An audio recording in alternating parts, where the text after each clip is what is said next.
Yes, we are live. चलिए तो session की करते हैं शुरुआत। और जैसा कि आप सभी को पता है कि हम लोगों ने मेगा टेस्ट की शुरुआत कर दी है और प्रॉमिस किया है ऑल 75 क्वेश्चंस का। और ऑल 75 क्वेश्चंस मतलब ऑल 5 सब्जेक्ट। तो सबसे पहले हम मेगा टेस्ट 1 में हमने रीजनिंग कंप्रेंशन और जनरल अवेयरनेस यानी 11 जो मार्क्स का कंटेंट है उसे कवर किया। फिर इससे पहले वाला जो सेशन था मेगा टेस्ट नंबर 2, जिसमें हमने रीजनिंग के कंसेप्ट को कवर किया और रीजनिंग में 6 क्वेश्चन आते हैं, तो 6 नंबर हमने वहां से कंप्लीट कर लिए।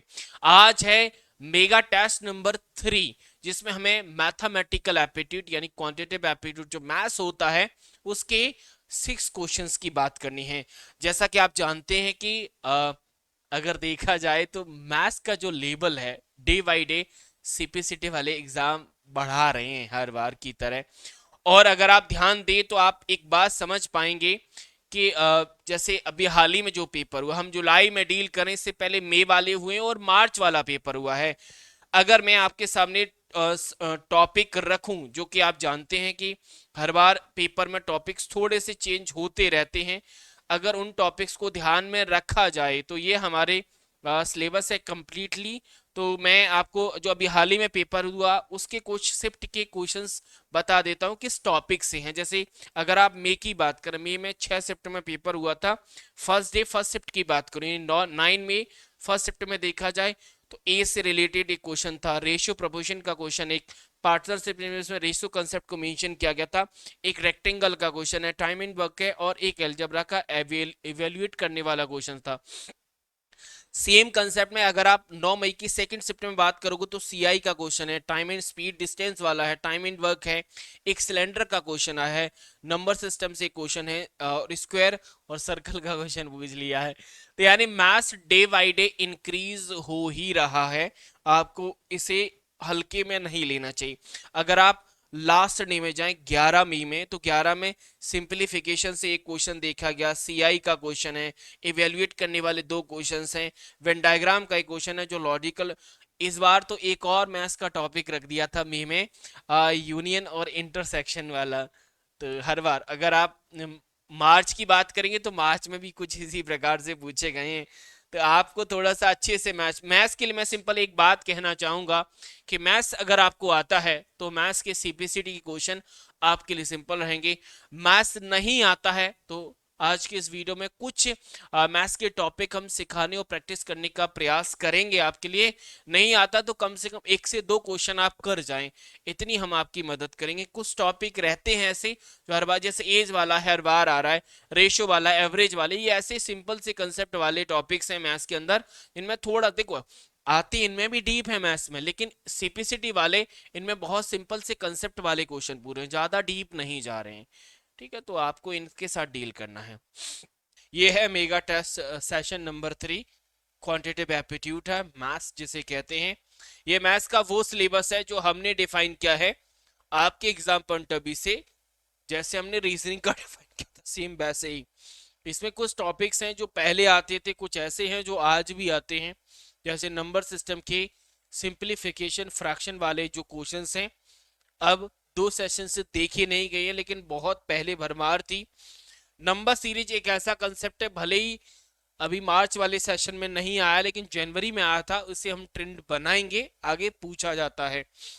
परसेंटेज का वेटेज बढ़ रहा है, और मैथ्स में परसेंटेज एक ऐसा टॉपिक माना जाता है जब कोई भी टीचर जो मैथ्स का है वो जब मैथ्स पढ़ाता है ना, तो मैथ्स पढ़ाने के लिए परसेंटेज को हम बेस वाला टॉपिक मानते हैं। यानी अगर आपने परसेंटेज पढ़ लिया तो बहुत सारे ऐसे टॉपिक्स हैं जो परसेंटेज पढ़ने से ही हो जाते हैं, चाहे वो हमारा प्रॉफिट लॉस हो, डिस्काउंट हो, सीआई हो, एसआई हो, पार्टनरशिप हो, ये सारे ऐसे टॉपिक्स हैं जो परसेंटेज से रिलेटेड हैं, इसीलिए परसेंटेज को हम बेस ऑफ अदर टॉपिक्स कहते हैं एज अ मैथ्स की बात करें तो।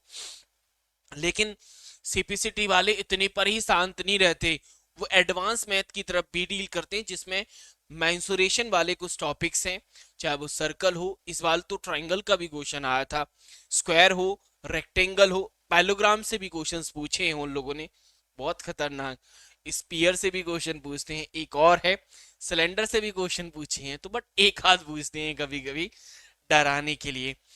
जैसे नंबर सीरीज एक ऐसा टॉपिक है जो पहले आता था, आज भी ट्रेंड है, वैसे ही प्रॉब्लम ऑन एज वाला जो टॉपिक है पहले भी आता था और आज भी ट्रेंडिंग में है। लेकिन कुछ एक्स्ट्रा टॉपिक हैं जो समय बदलते चीजें अप एंड डाउन करते रहते हैं। उसमें हमारे पास टाइम स्पीड डिस्टेंस वाला टॉपिक है, क्वाड्रेटिक क्वेश्चन है, ट्रिग्नोमेट्री अभी कुछ सेशन से नहीं देखा है बट पहले बहुत पूछा जाता था। बहुत तो नहीं कहूंगा, एक क्वेश्चन है, कभी कभी शिफ्ट में डाल देते थे। रेशियो प्रोपोर्शन वाला अभी प्रेजेंट में ट्रेंडिंग बना हुआ है। एवरेज वाला टॉपिक है। मिक्सचर कभी कभी आ जाता है, कभी नाराज कर देता है। और मिक्सचर की जब हम बात करते हैं तो टाइम एंड वर्क वाला क्वेश्चंस भी एग्जाम में देखा जाता है। परमुटेशन कॉम्बिनेशन ये भी आया है, एपीसी भी पूछा है, प्रोबेबिलिटी, यानी सीपीसीटी वालों ने अभी तक इन सभी टॉपिक को टच कर दिया है। अब उनकी हालत प्रेजेंट में ये है कि कभी भी किसी भी शिफ्ट में वो किसी भी टॉपिक से क्वेश्चन रख देते हैं। अगर मैं उनका इतिहास विद इन मिनट आपको बताऊं जिससे आप अंदाजा लगा सकते हैं, मैं थोड़ा सा 1 मिनट का समय एक्स्ट्रा लेना चाहूंगा और उसके आधार पर आपको एक्चुअल में उनकी सच्चाई बताऊंगा कि क्यों मैथ्स को मैं उन स्टूडेंट के लिए आज के ट्रेंड के हिसाब से डिफिकल्ट कह रहा हूं जिनका मैथ्स थोड़ा जीरो है। थोड़ा सा मार्च के पेपर का एनालिसिस कर लेता हूं जो मैंने किया है। देखो, आप जानते हैं कि मार्च के पेपर में टोटल 8 पेपर हुए थे। मैं हर शिफ्ट की टॉपिक आपके सामने वर्बली रखूंगा, तो ध्यान से सुनिएगा, 1 मिनट का एक्स्ट्रा समय लगेगा, कोई दिक्कत नहीं, नॉलेज जरूरी है। देखो, पहली शिफ्ट जो हुई थी 13 तारीख में, उसमें एक क्वेश्चन एवरेज का, रेशियो का दूसरा, रेक्टेंगल पे तीसरा और सीआई का चौथा, एक एल्जेब्रा टाइप का क्वेश्चन था और सिंप्लीफिकेशन। ऐसे टोटल 6 क्वेश्चन पहली शिफ्ट में पूछे गए। फिर 13 तारीख की दूसरी शिफ्ट का पेपर हुआ, उसमें प्रॉफिट का क्वेश्चन आता परसेंटेज बेस बनाते हुए। फिर परसेंटेज का एक क्वेश्चन रखा, सिंपल इंटरेस्ट का एक क्वेश्चन, 3 क्वेश्चन हो गए।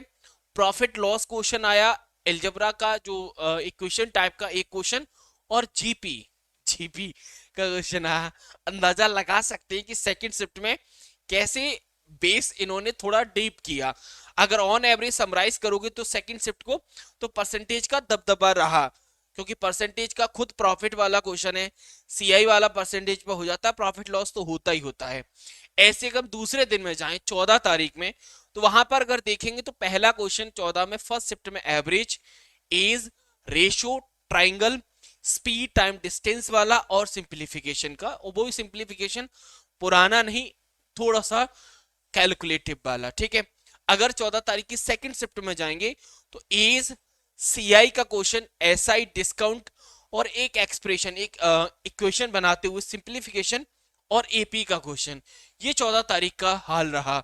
अगर हम 15 पे जाएं तो मिक्सचर का एक क्वेश्चन, रेशियो आया, रेशियो के स्पेशली 2 क्वेश्चन आए 15 तारीख की पहली शिफ्ट में, सर्कल है, टाइम एंड स्पीड सिंप्लीफिकेशन। 15 तारीख की सेकंड शिफ्ट में सीआई है, रेशियो है, डिस्टेंस डिस्टेंस वाला क्वेश्चन पूछा, डिस्टेंस जो टाइम एंड डिस्टेंस वाला क्वेश्चन होता है ट्रेन वाले, एक लैंग्वेज वाला क्वेश्चन था, प्रॉफिट और रेशियो। अगर हम 22 तारीख में जाएंगे तो 22 तारीख में रेशियो, सीआई, एसआई, मतलब अगर मैं यहाँ पर समराइज करूं तो टॉपिक पे वो स्थिर नहीं रहे हैं। तो मैं स्थिरता खुद, जब बोर्ड स्थिर नहीं हो रहे हैं, यानी पूछने वाला स्थिर नहीं है, तो हमें अपनी स्थिरता भी डिफाइन नहीं करनी है, हमें भी फ्लेक्सिबल रहना है। तो हम कुछ इसी प्रकार जाएंगे जिस प्रकार से सीपीसीटी आज अपना रंग रूप बदल रहा है, सेम वैसे ही डील करेंगे, ठीक है। चलिए, थोड़ा सा परेशानी हो सकती है उन स्टूडेंट को जिनका कमजोर रहेगा मैथ्स। शुरुआत करते हैं आज के इस वीडियो की। और पहला क्वेश्चन 58, आप जानते हैं कि मैथ्स में 58 से कंप्यूटर, मतलब क्वेश्चन नंबर 58 से मैथ्स स्टार्ट होता है। और पहले क्वेश्चन में पहला कंसेप्ट मैंने सिंप्लीफिकेशन रखा है। ये सिंप्लीफिकेशन का वो पैटर्न है जो आज से एक, मतलब पूरा साल तो नहीं बोलूंगा, बट 2025 सेशन तक पूछे जाते थे। 26 में उन्होंने बिल्कुल टच नहीं किया है इस पैटर्न को। तो आप 1-2 क्वेश्चन करना चाहें करिएगा, पीडीएफ में मैं प्रोवाइड कर दूंगा। मैं सीधा सिंप्लीफिकेशन के उस पैटर्न को आपके सामने रखना चाहता हूं जो आज सीपीसीटी पूछ रहा है, ठीक है। ये वो सिंप्लीफिकेशन का एक्सप्रेशन वाला क्वेश्चन है जो सीपीसीटी आज पूछ रहा है। इस सवाल का आपको आंसर क्विकली कमेंट बॉक्स में देना है जी।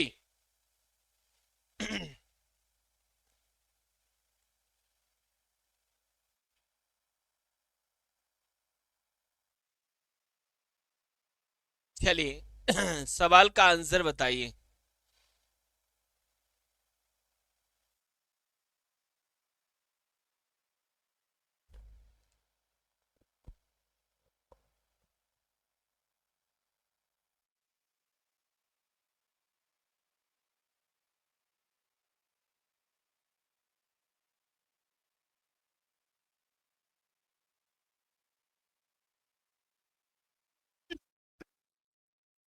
नहीं, मैथ्स अच्छा है। शुरुआत कैसे करेंगे भाई? जो एक्सप्रेशन दिए हुए हैं थोड़ा हमें उन्हें ब्रेक करने की जरूरत पड़ेगी। जैसे 17 सही 2/5 लिखा है, जब इसे फ्रैक्शन बनाया जाता है तो कुछ ऐसे बनाते हैं।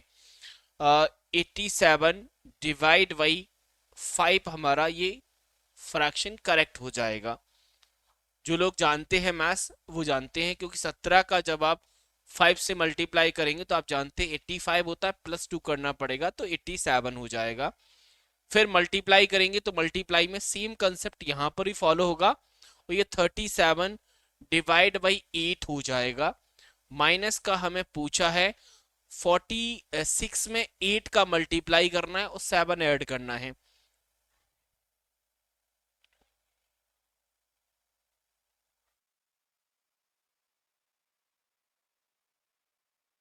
यानी 5 7 3 और डिवाइड में 8।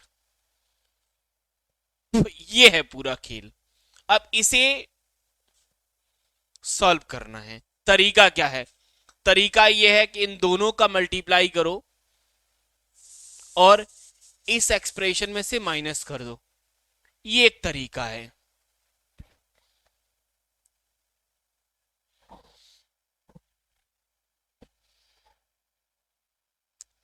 चलो समझ में नहीं आया। 37 कैसे आया? ऐसे आया, 8 का 4 में गुणा किया +5, इसीलिए 37 आया। चलिए कोई दिक्कत नहीं, ये क्वेश्चन रियल में अच्छा है।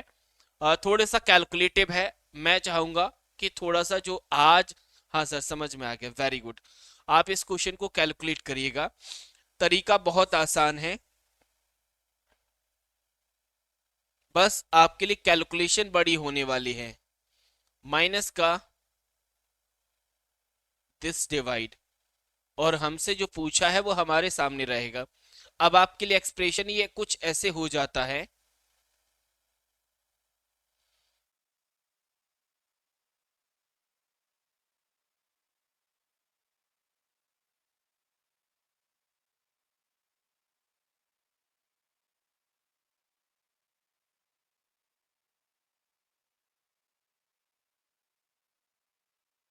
ये कुछ मतलब इसमें 300 जो 375 उसमें 5 का मल्टीप्लाई कर दो, इन दोनों का मल्टीप्लाई करो, इन दोनों का मल्टीप्लाई करो और सिंपल 4 से कर देना डिवाइड, क्योंकि 8×5 = 40 होगा।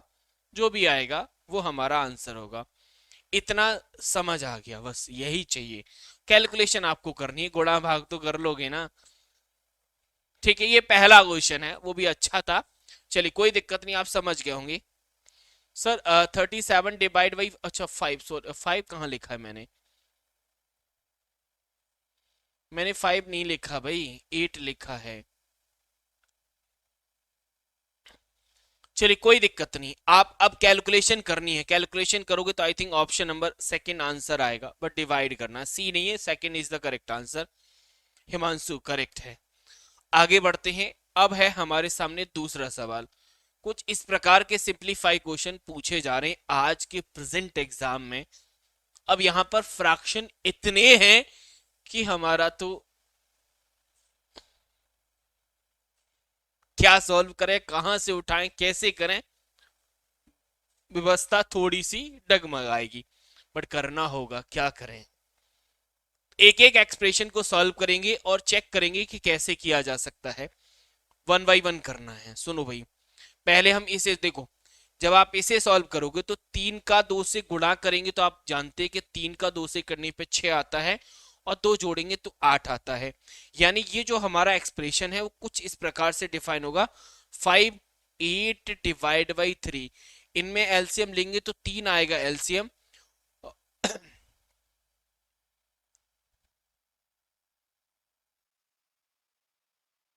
और ये 15 माइनस का 8, यानी ये जो एक्सप्रेशन है वो 7 डिवाइड बाई 3 बना। अगर आप इस प्रोसेस को समझ पाए हैं तो ये क्वेश्चन आपके लिए आसान होने वाला है, अदरवाइज डिफिकल्ट है। किसी भी एक्सप्रेशन को उठा लो, कुछ ऐसे ही बनेगा जैसे आप इसे सॉल्व करना चाहें तो ये कैसे होगा, 21 का 2 में करना होगा ना गुणा, आप जानते हैं 21 का 2 में करेंगे तो 42, यानी 42 होगा। 40 में 5 ऐड करने पे 47 हो जाएगा, तो 47 डिवाइड बाई 21 माइनस का 2।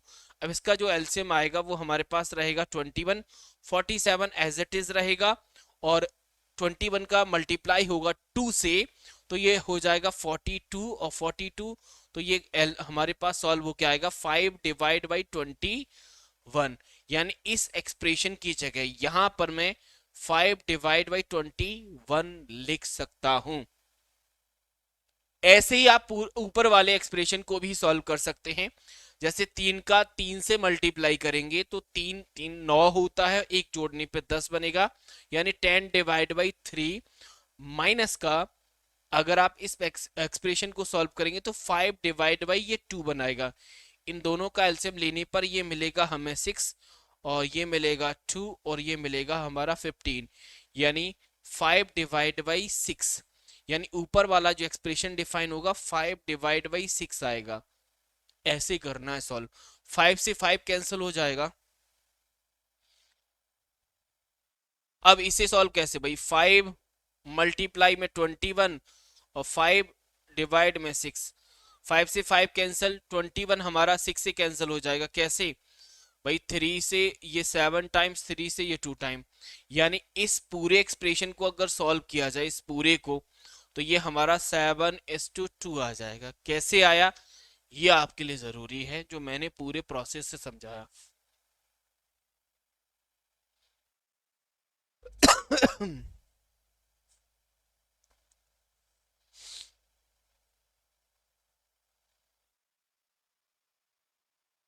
समझ मार, देखो मैं एक एक एक्सप्रेशन को समझा रहा हूं, अगर आप समझ पा रहे हैं तो ये क्वेश्चन आसान होगा, अदरवाइज फिर कैलकुलेशन में आप लोग फंसेंगे।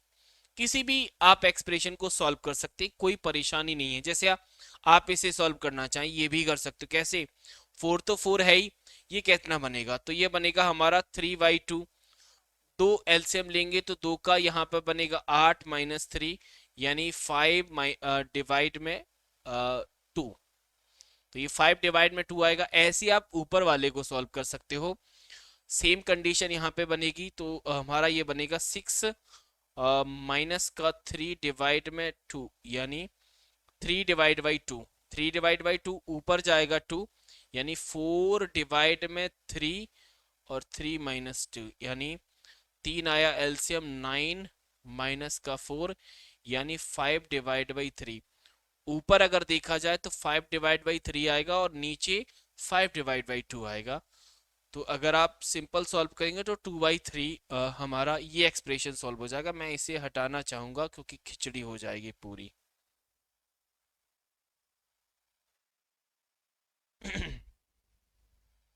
ये पूरा एक्सप्रेशन अगर सॉल्व किया जाए ना, तो ऊपर आएगा 5/3, नीचे आएगा 5/2। टू ऊपर जाने पे 3, नीचे जाने पे ये 2/3 बनेगा। और बगल वाला एक्सप्रेशन हमने कुछ सॉल्व कर ही लिया था, जो 7/3 दे रहा था। 3 ऊपर जाएगा, 7 कैंसिल हो जाएगा, तो 3 मल्टीप्लाई में आ जाएगा। टाइम, हाँ टाइम लगेगा, इसमें कोई डाउट नहीं है। जब इस प्रकार से एक्सप्रेशन आप सॉल्व करेंगे, क्या आप कर पाएंगे। अब इस एक्सप्रेशन को सॉल्व करने के लिए कुछ स्टेप जरूरी हैं। आप चाहे तो मैं इसे पूरा सॉल्व करा सकता हूँ, कमेंट बॉक्स में क्विकली बताएं। आप चाहें तो क्विकली बताएं मुझे, तो मैं पूरा सॉल्व करा दूंगा। थोड़ा टाइम टेकिंग रहेगा, लेकिन आप प्रोसेस समझ गए तो मुझे क्विकली बता सकते हैं, और पीडीएफ में इसका स्टेप बाय स्टेप सॉल्यूशन मिल जाएगा, वहां से आप आंसर डिफाइन कर सकते हैं। बट मैं इसमें एक चीज और बताना चाहता हूँ, हर एक्सप्रेशन को आप सॉल्व करेंगे तो उसमें एक मेथड और यूज करना है। यूज ये है कि सबसे पहले ये ब्रैकेट सॉल्व किया जाएगा, ठीक है। इस ब्रैकेट में हम इस एक्सप्रेशन को सॉल्व करने के बाद इसका मल्टीप्लाई इस एक्सप्रेशन से होगा, तब हम इस प्लस को सॉल्व करेंगे, ठीक है। जब ये पूरा एक्सप्रेशन हमारा सॉल्व हो जाएगा, उसका मल्टीप्लाई इससे होगा, ठीक है। और ये एक्सप्रेशन सॉल्व होने के बाद इसका डिवाइड इससे होगा, उसके बाद ये माइनस डील होगा, बोडा मास का रूल।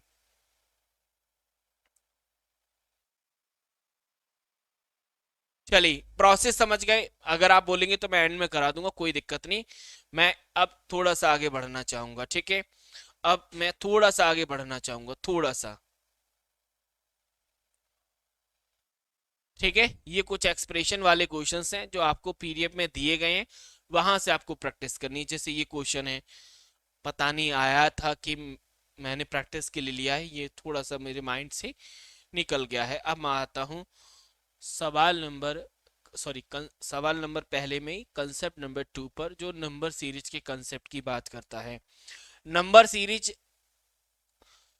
आता है, और हर शिफ्ट में तो नहीं कह सकते बट आता जरूर है। नंबर सीरीज का कंसेप्ट पहले भी आता था, आज भी पूरे ट्रेंडिंग के जोश में है। सुनो भाई, क्या कहता है नंबर सीरीज का पैटर्न। नंबर सीरीज का ये पैटर्न कहता है कि नंबर सीरीज में हमें नंबर को ऑब्जर्व करना होता है। जब हम नंबर ऑब्जर्व करते हैं तो हमारे सामने दो केस बनते हैं, या तो नंबर इंक्रीज हो रहे होंगे या नंबर डिक्रीज हो रहे होंगे, यानी नंबर बढ़ते हैं या घटते हैं। जब बढ़ते हैं यानी नंबर सीरीज में नंबर यूज होने वाले जब बढ़ते हैं तो बढ़ने पर दो चीजें लगती हैं, या तो उनमें कुछ जोड़ा जा रहा होगा या उनमें कुछ गुणा किया जा रहा होगा। जब नंबर घटते हैं तो या तो उसमें कुछ माइनस हो रहा है या उसमें कुछ डिवाइड किया जा रहा है। अब पता कैसे करेंगे कि इसमें क्या हो रहा है। तो जब नंबर तेजी से बढ़ता है तो मल्टीप्लाई, और जब आराम से बढ़ता है तो समझ जाना उसमें कुछ जोड़ा जा रहा है। सेम अपोजिट में डिक्रीज वाले ऑर्डर में हम लगाते हैं, तेजी से घट रहा है तो डिवाइड, धीमे धीमे घट रहा है तो माइनस, यानी सब्ट्रैक्ट किया जा रहा है। अगर आप इस एक्सप्रेशन को ध्यान से देखेंगे तो आप देखते मुझे बताइए कि आपका ऑब्जर्वेशन क्या कह रहा है। आपका ऑब्जर्वेशन क्या कह रहा है। तो अगर आप ऑब्जर्वेशन को ध्यान से देखें तो आप एक बात बोल पाएंगे कि सर पहला नंबर जैसे 17 है, दूसरा नंबर 19 है, तीसरा नंबर 42, उसके बाद 132, यानी नंबर बढ़ रहा है और बहुत तेजी से बढ़ रहा है, क्योंकि 17 से 19 हुआ, 19 से 42, 42 से 132। तो हमें एक बात समझ में आ गई कि इस सीरीज के जो नंबर है इनमें कुछ ना कुछ गुणा जरूर हुआ है। अब गुणा के लिए हमें लॉजिक लगाना होगा कि गुणा हुआ किसका है। तो उसके लिए हमें थोड़े नंबर में लॉजिक डिफाइन करना होगा। जैसे अगर मैं 17 में 1 का गुणा करूं और 2 जोड़ दूं तो मुझे 19 यानी दूसरा नंबर मिल सकता है। ये मैंने लॉजिक लगाया जब मैंने नंबर को ऑब्जर्व किया, तब मन से नहीं, नंबर के ऑब्जर्वेशन से पता चला है। अब मुझे दूसरा नंबर मिल गया है तो यही पैटर्न क्या दूसरे में लग रहा है, कैसे। तो भाई दूसरा नंबर 19 है, अगर उसमें 2 का गुणा किया जाए और 2 जोड़ा जाए, 2 जोड़ेंगे या 4 जोड़ेंगे, देखते हैं। 19 दूनी 38 होता है, और 2 को 2 की जगह हम 4 जोड़ें तो भाई हमारा नंबर 42 यानी तीसरा नंबर आ रहा है। यानी हम गुणा वाला नंबर भी बढ़ा रहे हैं और जोड़ने वाला नंबर भी बढ़ा रहे हैं, ठीक है। अब तीसरे नंबर से एक्चुअल पता चल जाएगा कि पैटर्न यही है कि दूसरा है। तो तीसरा नंबर 42 है, 42 में हमें 3 का तो गुणा और 6 जोड़ना पड़ेगा, क्योंकि पैटर्न तो यही बन रहा है ना। तो 3 का गुणा करो 42 में, देखो 40 का 3 में करोगे तो आप जानते 120, और 2 का करोगे तो 126, 126 में 6 जोड़ोगे तो 132 आएगा। यानी हमारा पैटर्न मिल गया। यानी नंबर में आप पैटर्न के आधार पर गुणा करो। जैसे अभी यहां पर गुणा हो रहा था 3 का, तो अगला नंबर 132 है, तो 132 में गुणा हम 4 का करेंगे और जोड़ेंगे 8, जो आएगा वो हमारा नंबर होगा। तो इसमें गुणा करो, गुणा करने पे देखो 4 दूनी 8 यानी 8, 12 यानी 2, 1 यानी 5।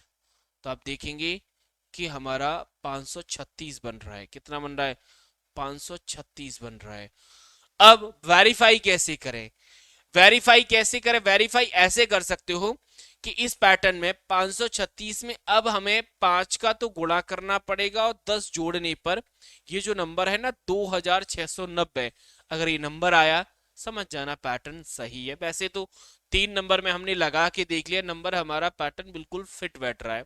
तो जो आंसर आएगा that is option number fourth is the correct answer. कुछ लोग सेकेंड आंसर कर रहे थे 544, जो कि गलत है। ठीक है, ऐसे ही एक और क्वेश्चन को करते हैं, एक दूसरा क्वेश्चन करते हैं नंबर सीरीज में। बाकी कुछ क्वेश्चंस हमने पीडीएफ में स्किप करे, अभी आपको दिख रहा होगा, तो फिर आप आराम से यहाँ पे लगाइए। देखो, नंबर देखने से पता चल जाता है कि क्या जोड़ा है क्या घटाया है, या फिर क्या कुछ गुणा, सब कुछ पता चल जाता है। अब जैसे यहाँ पर इस सीरीज के नंबर को आप देखें, 21 है, 21 के बाद 38, 38 के बाद 59, 59 के बाद मतलब 84 और 113। तो आप देखेंगे कि नंबर बढ़ तो रहा है, लेकिन अगर हम बहुत ज्यादा स्पीड देखें तो बहुत ज्यादा स्पीड तो नहीं है, बहुत ज्यादा स्पीड तो नहीं है, क्योंकि नंबर बहुत तेजी से बढ़ता तो प्रीवियस सीरीज के नंबर की तरह होता। तो भाई कुछ ना कुछ जोड़ा है, भाई बढ़ता है तो जोड़ा या गुणा किया जाता है, ये हमें पता चल जाता है। तेजी से बढ़ता है तो हम कुछ गुणा की तरफ जाते हैं, कम तेजी से बढ़ता है तो हम समझते हैं कि हाँ इसमें कुछ जोड़ा जा रहा है। तो आप देख लेते हैं जोड़ा क्या जा रहा है। तो जोड़ने के लिए इनके बीच में डिफरेंस चेक करना पड़ेगा। जैसे 21 और 38 के बीच में जो डिफरेंस है, यानी आप 21 में अगर 17 जोड़ते हैं तो 38 हो जाता है। ऐसे अगर आप 38 में 59 तरफ जाएंगे तो आप कहेंगे कि सर 21 जोड़ेंगे, 21 का गैप है। यहाँ पर जो गैप है अगर अंदाजा करेंगे तो 25 का गैप होगा, और फिर जो गैप आएगा आई थिंक 39 का गैप, सॉरी 29 का गैप आएगा। यानी अगर आपने गैपिंग पता कर ली, यानी नंबर में जोड़े जाने वाले नंबर्स पता कर लिए, तो आपको एक बात समझ में आ गई, एक पैटर्न मिल गया। जब नंबर में हम लोग मतलब चाहे वो मल्टीप्लाई चेक करें, कुछ भी चेक करें, तो हमें एक पैटर्न मिलता है। देखो, पहले दो नंबर के बीच में 17 का अंतर है, दूसरे और तीसरे नंबर के बीच में 21 का डिफरेंस है, और तीसरे चौथी में 25 का है। मतलब आप देख रहे हैं ना, तो एक पैटर्न ये मिल रहा है कि पहले नंबर में गैप 17 का आया, फिर 21 का आया, फिर 25, फिर 29। यानी अब आप ये कह सकते हैं कि लास्ट नंबर जो हमारे पास 113 है, इसके बाद जो नंबर आएगा इसमें जो गैप है 33 का रहेगा। क्यों? क्योंकि भाई पैटर्न जो चल रहा है वो ये कह रहा है कि हर गैपिंग में 4 का डिफरेंस है। तो प्रीवियस जो डिफरेंस है वो 29 का है, तो अगला डिफरेंस 33 का होगा। तो लास्ट नंबर अगर 113 है, उसमें डिफरेंस दूसरे नंबर से करना है तो 33 को हमें जोड़ना होगा। तो जोड़ेंगे, हमारे पास 146 आएगा, जो कि ऑप्शन नंबर फोर्थ में लगा हुआ है। ठीक है, यानी मैं आंसर चेक कर पा रहा हूं, और इस बात का हम अंदाजा लगा सकते हैं कि आप नंबर सीरीज से आराम से डील कर जाएंगे। कुछ नंबर सिस्टम के क्वेश्चन ऐसे भी आते हैं, जैसे ये क्वेश्चन है। कुछ सिंप्लीफिकेशन में क्वेश्चंस ऐसे भी देखे जाते हैं, जैसे ये क्वेश्चन है, किसी संख्या के 1/5 भाग का 3/4 का 2/3 भाग 15 है, तो संख्या का 30% कितना होगा? ऐसे भी क्वेश्चन आते हैं, ऐसा लैंग्वेज देखा जाए तो कैसे करते हैं। सपोज नंबर x मान लेते हैं, अगर नंबर हमारा x है तो ये क्वेश्चन सेट करनी होगी हमें। बोला जा रहा है कि नंबर का 1/5, यानी x हमने नंबर ले लिया, x नंबर का 1/5 मतलब 1/5। का मतलब गुणा होता है, अगर आपने मैथ्स में पढ़ाई करी है तो 10 तक तो सबके पास मैथ होता है, वो जानते हैं ऑफ का। ठीक है, 1/5 हुआ, और 1/5 का 3/4 मतलब 3/4, और फिर 2/3 मतलब 2/3 बराबर हमारा 15 है, ये बोला जा रहा है। ये जो सेंटेंस लिखा हुआ है, इस सेंटेंस के आधार पर हम ये कह सकते हैं कि एक्स नंबर का 1/5 3/4 और 2/3 इज हमारा 15। तो मैंने वही किया जो क्वेश्चन में बोला जा रहा है। अब जैसे आप सेट करोगे, काफी स्टूडेंट ने तो आंसर कर दिया है, अब आपको कैलकुलेशन कर लेनी हो। कैलकुलेशन बहुत आसान है। कैसे? देखो, ये 3 से तो हमारा ये 3 कैंसिल हो जाए क्योंकि मल्टीप्लाई में है। ये 2 से हमारा ये 4 कैंसिल हो जाएगा। तो आप देखेंगे कि x ऊपर रहेगा, 2 का 5 से मल्टीप्लाई करेंगे तो ये हमारा 10 हो जाएगा, बराबर 15 होगा। क्रॉस मल्टीप्लाई होगा तो इस 10 का हम लोग 15 में मल्टीप्लाई कर देंगे, यानी x की वैल्यू हमारे पास 150 आ गई। अब x की वैल्यू अगर 150 है तो पूछा क्या है कि नंबर का 30% क्या होगा। तो आपको नंबर का 30%, नंबर क्या है 150, तो 150 किसी का 30% निकालना है तो का 30% का मतलब होता है हमारे पास डिवाइड में 100।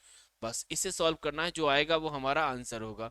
कैसे करेंगे? 0 से 0 सॉल्व, 0 से 0, 3 का 5 में गुणा करेंगे तो 45 बनेगा, जो कि ऑप्शन नंबर फर्स्ट में आंसर डिफाइन था। उम्मीद है कि आप समझ गए होंगे। तो यहां पर हो जाता है पहला सवाल फिनिश।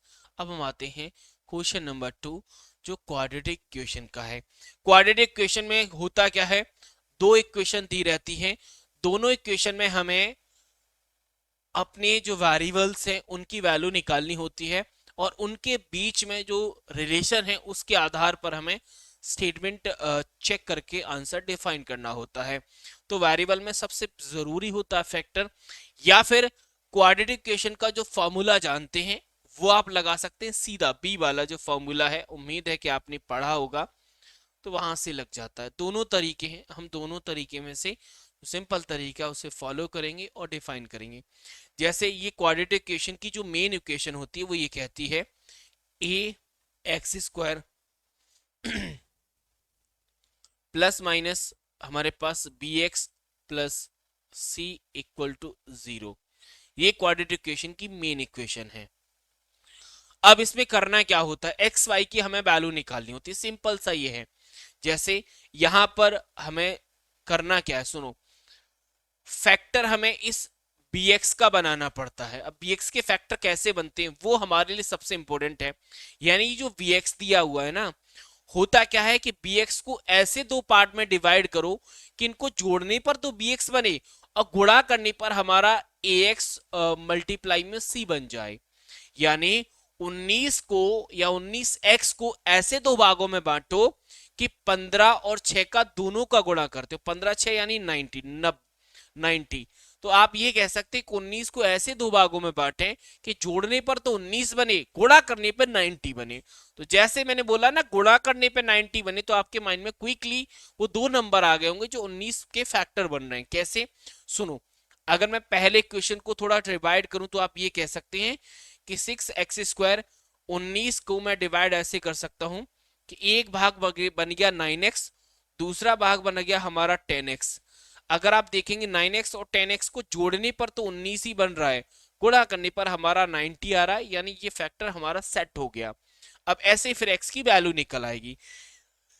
सेम पैटर्न से हम दूसरी इक्वेशन में ही ये पैटर्न लगाते हैं, यही मेथड लगाते हैं सेम तरीके से।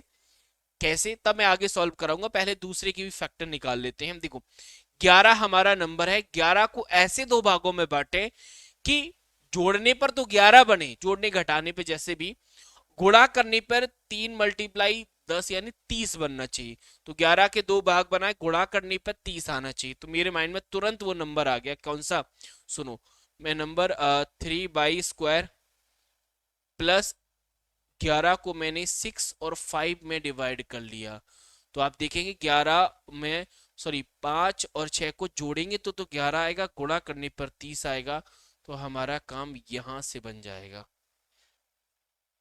ठीक है, ऐसे आपको फैक्टर डिवाइड करने होते हैं। अब आपको ये इक्वेशन सॉल्व कैसे करनी वो मैं बताता हूं। सबसे पहले फर्स्ट इक्वेशन से हम डील करते हैं। देखो, अगर आप इन दोनों पार्ट में देखेंगे तो इन दोनों पार्ट में कुछ पार्ट कॉमन है। जैसे 3x हमारा इन दोनों में कॉमन आ रहा है, तो 3x जब कॉमन देखेंगे तो यहाँ पर अंदर बचेगा हमारे पास 2x, क्योंकि 6 में से 3 आ गया तो 2 बचा, x² में से x यहाँ गया तो ये x बचा। ठीक है, अगर आप दूसरे मतलब 3x यहां से कॉमन लिया है तो ये 3x यहां से भी जाएगा, तो इसमें ओनली 3 बचेगा। क्यों? क्योंकि 9x है, 9x में से 3 x जाएगा तो ओनली 3 बचेगा। अब सेम पैटर्न हमें इन दोनों पार्ट में भी लगाना है। इन दोनों में क्या हमें सीम नजर आ रहा है? तो हमें इन दोनों में 5 सीम नजर आ रहा है। तो 10x में से जब 5 लेंगे तो अंदर बचेगा 2x, और 15 में से 5 लेंगे तो ये हमारा 3 बचेगा इक्वल टू 0। अगर आप देखेंगे तो पहला जो ब्रैकेट बन रहा है वो 3x प्लस 3 बराबर 0, और दूसरा बन रहा है 3x प्लस 5 बराबर 0। यहां से हम x की वैल्यू निकाल सकते हैं। x की जो वैल्यू आएगी ना, x की वैल्यू आएगी माइनस का 3 डिवाइड बाई 2, और दूसरे में आ रही है माइनस का 5 डिवाइड बाई 3। ये x की वैल्यू हमारे सामने रिप्रेजेंट हो गई। अब x की वैल्यू आ गई, दूसरी इक्वेशन से हम y की वैल्यू निकालेंगे। चलिए मैं दूसरी इक्वेशन से y की वैल्यू निकालता हूं। पैटर्न हमारा वही है। इन दोनों में देखेंगे, इन दोनों में हमें क्या कॉमन नजर आ रहा है, तो आप देखेंगे दोनों में हमें 3y कॉमन नजर आ रहा है, तो अंदर बचेगा y और दूसरी जगह बचेगा ओनली 2। ऐसे ही दूसरे इन दोनों में देखेंगे तो हमें 5 कॉमन मिल रहा है, तो अंदर बचेगा y फिर बचेगा 2। यानी एक ब्रैकेट में हमारे पास y प्लस 2 आया, और दूसरे ब्रैकेट में y 3y प्लस का 5 बराबर 0 आया।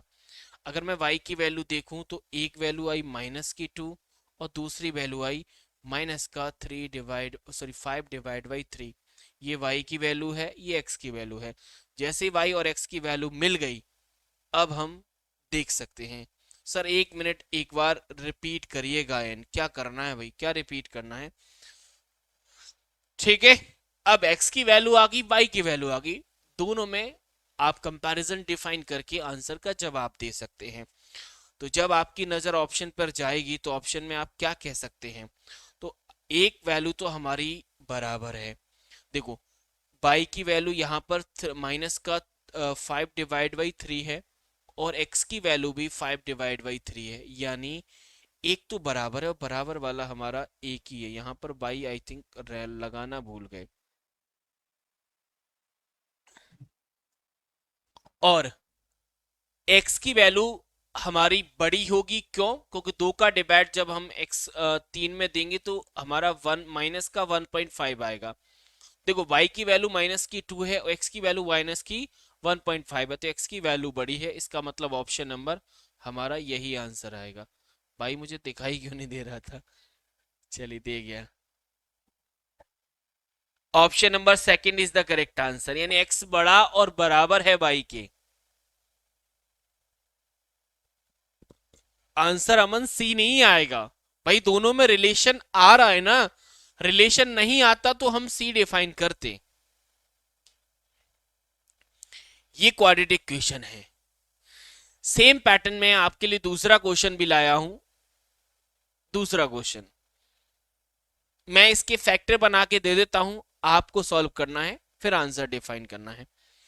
चलिए मैं हिंट कर देता हूं दूसरे क्वेश्चन में, और समझ जाऊंगा कि इतनी हिंट से आपको पैटर्न मिल जाएगा। सुनो भाई कैसे, देखो सेम पैटर्न हम क्या करते हैं, इस 20x को ऐसे दो पार्टों में बांटना है कि जोड़ने पर तो 20 आए, यानी जोड़ने घटाने पे तो 20 रहे, बट गुणा करने पर a और c का हमें गुणा करना है। a में हमारे पास 25 है, और c में कितना है 3, मतलब 75। यानी 20 को ऐसे दो भागों में बांटो कि गुणा करने पर हमारा 75 हो। तो आपके माइंड में क्विकली नंबर सेट हो गया होगा, नहीं हुआ है तो मैं हिंट कर देता हूं। 25x, अब 20 को, तो 20 का एक भाग बनाओ 15, और दूसरा भाग बनाओ भाई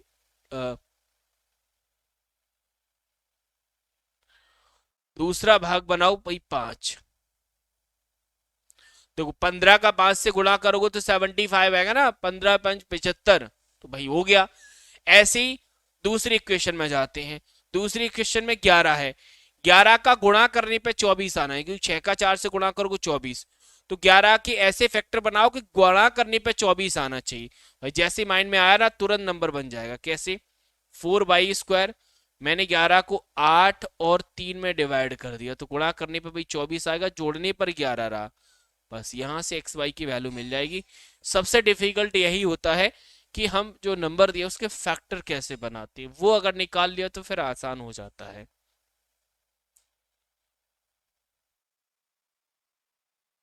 नहीं, इक्वेशन से मुश्किल दूसरा मेथड कर सकते हैं, उसमें कोई परेशानी नहीं है। अगर आप ये कह रहे हैं कि इस इक्वेशन से हमारा जो क्वेश्चन है वो थोड़ा सा,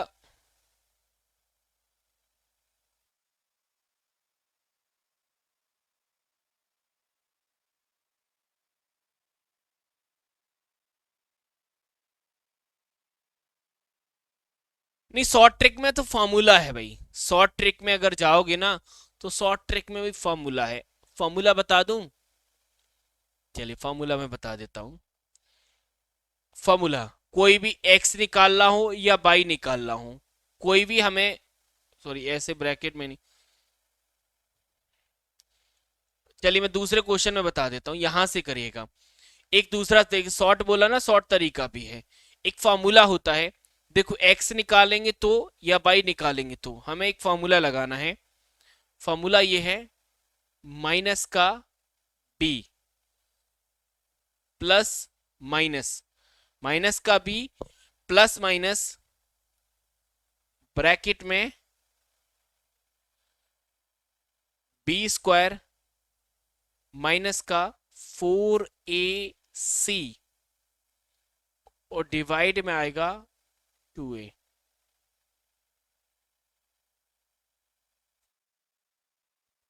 ये है तरीका। अब इसमें वैल्यू कैसे देखेंगे वो जरूरी है, तो वैल्यू के लिए ये जो इक्वेशन है वो ये कहती है ए एक्स स्क्वायर प्लस माइनस जो भी रहेगा, प्लस रहेगा माइनस रहेगा, B x plus C equal to 0। तो ए की वैल्यू भी है, बी की वैल्यू भी है, जैसे है वैसे आप निकाल सकते हैं। जैसे मैं इस क्वेश्चन में आपको इस फॉर्मूले से वैल्यू निकालना बता देता हूं। देखो, अगर हम x की वैल्यू निकालनी है, x की वैल्यू, तो माइनस का b, देखो b चेक करिए, b कितना है, तो b ऑलरेडी माइनस का 8 है, यानी माइनस ऑलरेडी लगा है और b माइनस का 8 है हमारे पास, 8 बन गया, प्लस माइनस ब्रैकेट में माइनस की 8 का स्क्वायर माइनस 4, ए है हमारा 5, सी है हमारा 3, और डिवाइड में आएगा 2a, मतलब 2 मल्टीप्लाई में 5। करिए सॉल्व, तो ये तो हमारा 8 का 8 रहेगा, प्लस माइनस ब्रैकेट हमें सॉल्व करना होगा। ब्रैकेट में देखो 8 का स्क्वायर 64 होगा, और इन तीनों का गुणा करो, 4 5 20, 20 का 3 से करोगे कितना आएगा सर? 60 डिवाइड में जाएगा हमारे पास 10। ध्यान से देखिएगा, 8 प्लस माइनस 64 में से 60 माइनस करोगे तो 4 आएगा, और डिवाइड में हमारे पास 10 है। ठीक है, थोड़ा सॉल्व कर रहा हूं मैं। अब इसे सॉल्व करने पे x की वैल्यू क्या आ रही है, 8 प्लस माइनस का 2 डिवाइड में 10। एक बार प्लस है एक बार माइनस है, दोनों ले लीजिए, वैल्यू आपको मिल जाएगी। देखो, अगर x की वैल्यू मैं प्लस में लेता हूं तो वही 1 मिलता है, 1,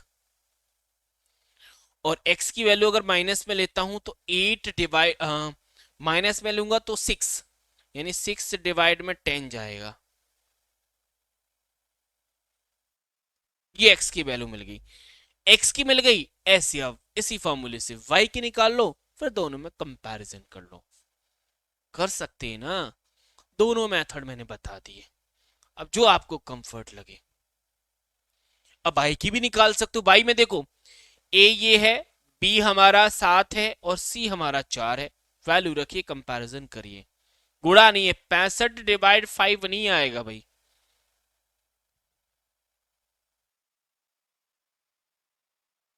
ये x की वैल्यू आ गई है, ऐसी y की निकाल लो। तरीका बहुत आसान है, मैंने 3 से 4 क्वेश्चन रखे हैं पीडीएफ में, आप लगाइएगा। फैक्टर हम आपको ऐसा सॉल्यूशन दे देंगे, वहां से आपको मिल जाएगा। ठीक है, अब आते हैं हम सवाल नंबर 3 पर। 2 सवाल अभी तक हमने कर लिए हैं, जो हमारे एग्जाम में हम प्रेडिक्ट कर रहे हैं। अब सवाल नंबर 3, यहीं से पूरा खेल थोड़ा स्विच होगा। यहाँ से वो क्वेश्चंस आएंगे जिनको रियल में, अभी क्वाड्रेटिक इक्वेशन भी ऐसा ही क्वेश्चन था, जिनको मैथ्स आता वही कर पाएंगे।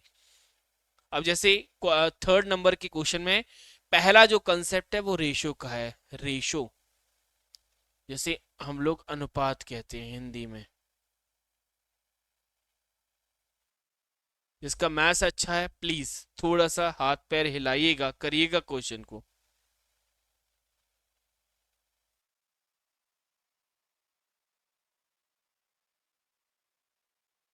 भाई एक कंपनी है, मल्टीनेशनल कंपनी है, जिसमें मेल और फीमेल का जो रेशो है 4:3 है।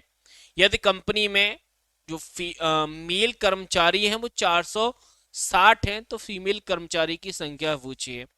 रेशो बहुत आसान होता है। देखो, रेशो एक्स मान लें तो आप ये बोलेंगे कि जो मेल कर्मचारी हैं, मेल हैं, वो हमारे 4x हो जाएंगे, और जो फीमेल हैं वो 3x हो जाएगा। अब एक बात बोली है कि मेल जो कर्मचारी की संख्या है वो 460 है, इसका मतलब 4x बराबर हमारा 460 है। क्या 4x बराबर 460 है तो यहां से x की वैल्यू निकाली जा सकती है? आप बोलो सर बिल्कुल निकाल सकते हैं। कैसे? बहुत आसान है भाई। x बराबर 4 का डिवाइड आप 460 में कर दीजिए, जो आएगी वैल्यू वो x की वैल्यू आ जाएगी।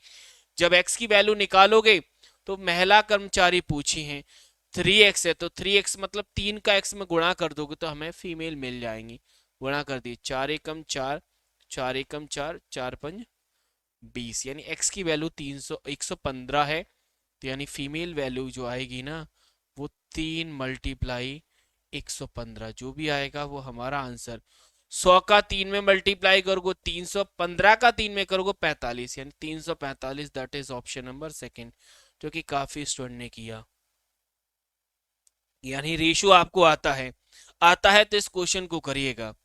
अगर आप इस क्वेश्चन को कर देंगे मैं समझ जाऊंगा रेशियो आपका अच्छा है, मैं फिर अगले कंसेप्ट पे डील कर जाऊंगा। इस क्वेश्चन को भाई 4,800 रुपए हैं, जिनको 3 लोगों में बांटना है, राम श्याम कार्तिक। रेशो इनका डिफाइन है 4:8 हमारा 3। यानी अगर देखा जाए तो इनका रेशो x मान लें तो ये हमारा 4x बन जाएगा, ये 8x बन जाएगा और ये 3x बन जाएगा। यानी 4x plus 8x plus 3x बराबर 4,048, सॉरी 4,800 होना चाहिए। जिसको ये बात समझ में आ गई है कि इन x वाली वैल्यू को जोड़कर 4,800 के बराबर है, ये क्वेश्चन डिफाइन हो गया, उनके लिए ये रेशियो क्वेश्चन आसान हो गया। अदरवाइज क्वेश्चन उनके लिए डिफिकल्ट है। भाई कह रहा है ना कि 4,800 को 3 लोगों में बांटना है, अब किस हिसाब से बांटना है उसका रेशो दिया है। रेशो एक्स माना तो सबकी वैल्यू डिफाइन होगी। राम को 4x मिला, श्याम को 8x मिला और कार्तिक को 3x मिला। जब इन तीनों में ही ये वैल्यू बांटनी तो तीनों को जोड़ने के बाद ये टोटल वैल्यू बनेगी कि नहीं बनेगी। हमने वही किया, कोई एक्स्ट्रा एफर्ट नहीं लगाया, जैसा बोला वैसा किया। जब इनको ऐड किया जाएगा तो ये आएगा 15x, x की वैल्यू यहीं से निकल आएगी। x की वैल्यू यानी 4,800 डिवाइड में हमें 15 करना है। 15 ती 45, 3 बचा, 15 दूनी 30, यानी x बर की वैल्यू आई 320। अब पूछा क्या है, श्याम की राशि क्या है, तो श्याम को मिला कितना था, श्याम को 8x मिला था, यानी 8x बराबर 8 मल्टीप्लाई में 320, बस जो भी आएगा वो हमारा आंसर होगा। भाई श्याम को 8x मिला था ना, कर दीजिए, वेरी गुड। अखिल, बिल्कुल सही तरीका बताया आपने।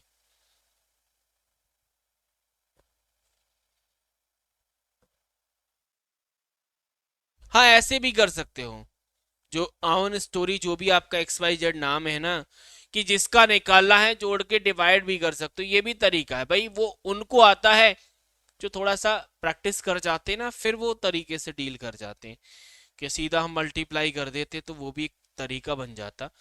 कोई दिक्कत नहीं, तो ऑप्शन नंबर फोर्थ करेक्ट आ रहा है, यानी रेशियो आप कर लेंगे। मैं अगले कंसेप्ट पे जाता हूँ जिसका नाम है परसेंटेज। परसेंटेज में एक चीज याद रखिएगा कि अपने आप में कोई भी चीज 100% होती है। जब भी परसेंटेज की बात करी जाती है तो चीज अपने आप में 100% है। जब तक आप 100% नहीं दे, सर इजी वे में समझाएं तो समझ भी आए बच्चे सब को। इक्वेशन नहीं देखो, अगर मैं इजी में वो शॉर्ट ट्रिक बता दूंगा ना तो एक ही क्वेश्चन में काम में आएगी, सारे एक पैटर्न में काम में नहीं आएगी। इसीलिए जो बेसिक फंडामेंटल है ना, बेसिक वाला, मैं उस पे बात कर रहा हूँ। जो भी आपका नाम है एक्स वाई जेड, जो नाम स्टूडेंट का है, ठीक है ना, जिसको जो शॉर्ट पता है ना वो कर लेगा उस पैटर्न से, मैं उसकी बात नहीं कर रहा हूँ।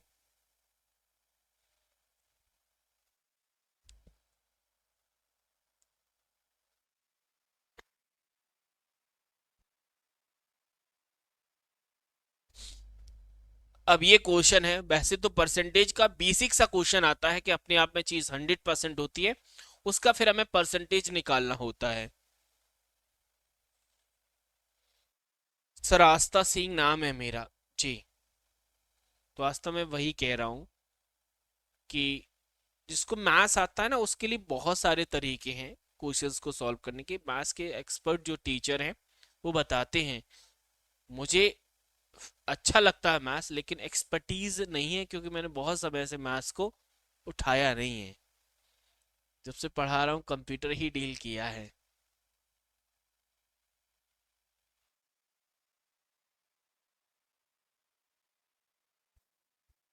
चलिए, फर्स्ट ऑप्शन आंसर आ गया है, रोहित जी का मैसेज है। बाकी लोग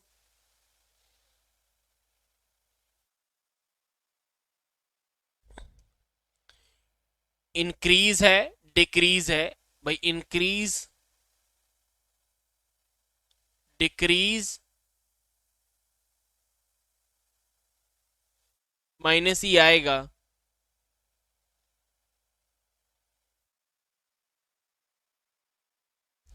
इंक्रीज होता है तो प्लस, डिक्रीज होता है माइनस। कुछ ऐसे बनता है हमारा ये क्वेश्चन जिनका परसेंटेज थोड़ा अच्छा है। भाई 8 से 8 हमारा कैंसिल हो जाएगा, इन दोनों का गुणा करोगे तो माइनस का 64 डिवाइड में 100, तो माइनस का पॉइंट का 64% आ रहा है। यानी माइनस दिया है तो इसका मतलब डिक्रीज होगा, सैलरी कम होगी। तो ऑप्शन नंबर हमारे पास फोर्थ रहने वाला है।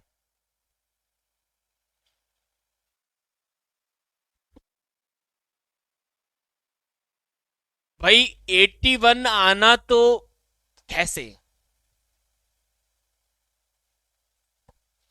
ठीक है, एक क्वेश्चन मैंने आपके लिए रखा है सेम कंसेप्ट का।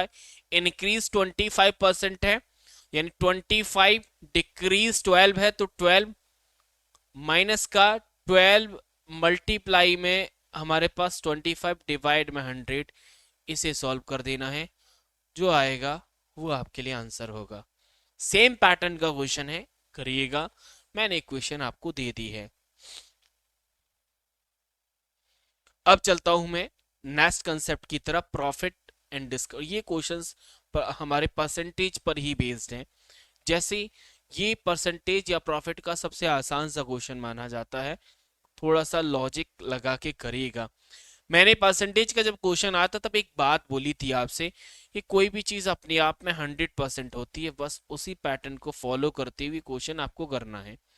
कोई भी चीज परसेंटेज का जब भी आप क्वेश्चन करें, एग्जाम में आएंगे क्वेश्चंस, तो अपने आप में 100% उस वैल्यू को मानिए। जैसे मैं इस क्वेश्चन से ही आपको सिखाने का प्रयास करता हूं। जैसे उस क्वेश्चन, इस क्वेश्चन में कह रहा है कि एक व्यक्ति है जिसने एक शर्ट को 432 रुपए पर बेचा। व्यक्ति रीमा नाम की फीमेल है जिसने शर्ट को 432 पर बेचा, तो उसे 4% की हानि होती है। अगर उसे 6%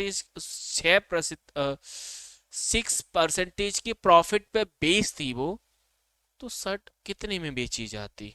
ऐसा क्वेश्चन कह रहा है। तो मैं वही चीज समझाना चाहता हूँ कि कोई भी वैल्यू अपने आप में 100% डिफाइन करने से क्वेश्चन परसेंटेज के कैसे सॉल्व होते हैं। तो सुनो भाई, एक बात ध्यान से लगाइएगा कि 4% की हानि होती है। इसका मतलब क्या है, मतलब समझ रहे हैं? 4% की हानि का मतलब, अगर वैल्यू हम 100% माने तो हमें एक बात समझ में आ रही है कि ये जो 432 रुपए में जो शर्ट बेची है ना, ये उस वैल्यू का 96% है। क्यों है? क्योंकि जब 4% की हानि हुई है तो जो अमाउंट हमें मिला है वो 96% है। जिसको ये बात समझ में आ गई कि 96% बराबर 432 है, उसे प्रॉफिट लॉस का जो कंसेप्ट है वो भी समझ में आ गया, परसेंटेज ऑलरेडी उसे पता है। अगर समझ में नहीं आया तो एक बार फिर से समझाने का प्रयास करता हूं। देखो, कोई भी वैल्यू अपने आप पे 100% होती है। अब 100% की कोई वैल्यू है, हमें नहीं पता वैल्यू क्या है, लेकिन यहां पर एक बात बोली जा रही है कि हमारे पास जो अमाउंट है वो 4% का लॉस डिफाइन करता है। तो एक बात बताओ, अगर आप यही कह दो कि हमारे पास 100 रुपए हैं और 4%, 4 का घाटा हुआ तो भी 96 हुए ना। तो सेम हमने यहां पर वही पैटर्न फॉलो किया कि कोई वैल्यू अगर 100% है, 4% का लॉस हो रहा है ना, तो 96 बराबर वो वैल्यू है। अगर आप इस बात को डिफाइन कर रहे हैं तो ये क्वेश्चन हो चुका है। इसमें फिर कोई एक्स्ट्रा एफर्ट लगाने की जरूरत नहीं है।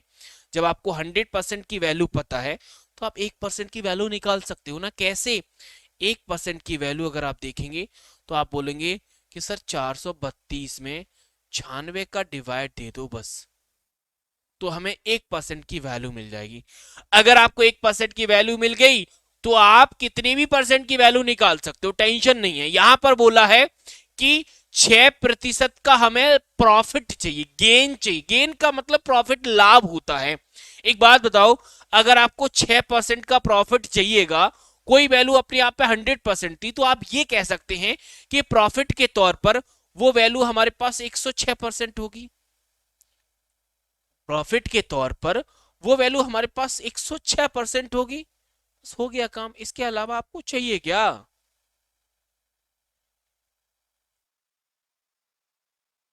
कर सकते हैं। चलिए मैं करता हूं।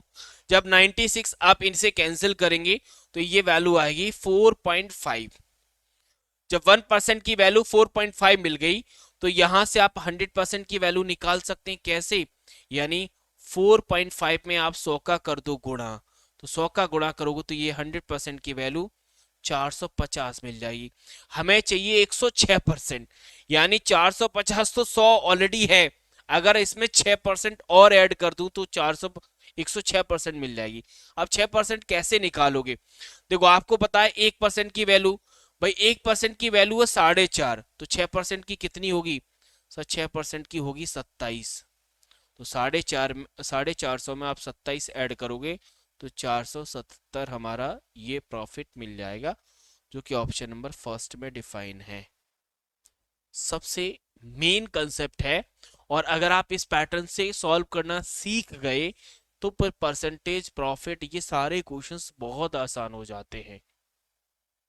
इनके शॉर्ट तरीके हैं लेकिन मैं उस पर बात नहीं कर रहा हूं, क्योंकि शॉर्ट उसको सिखाया जाता है जिसको मैथ्स पहले से आता है। वह शॉर्ट चलना, भाई पहले लॉन्ग भाई देखा नहीं है, शॉर्ट में लगे हैं, तो शॉर्ट हर पैटर्न में लगता नहीं है। शॉर्ट लगाने के लिए हमें प्रैक्टिस बहुत करनी पड़ती है, और सीपीसीटी में हमारे पास इतना वक्त नहीं है कि हम प्रैक्टिस बहुत ज्यादा करें।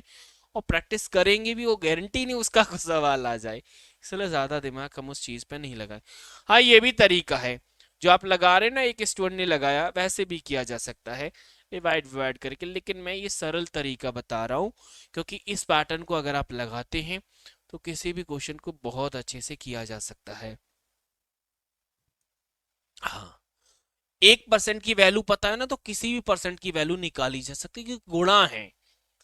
भाई, एक की पता था तभी तो हमने 6 की निकाला। क्यों? एक की 4.5 है, 2 की 9 होगी, और 2 का 3 में गुणा कर दो तो सीधा 27 हो जाएगा।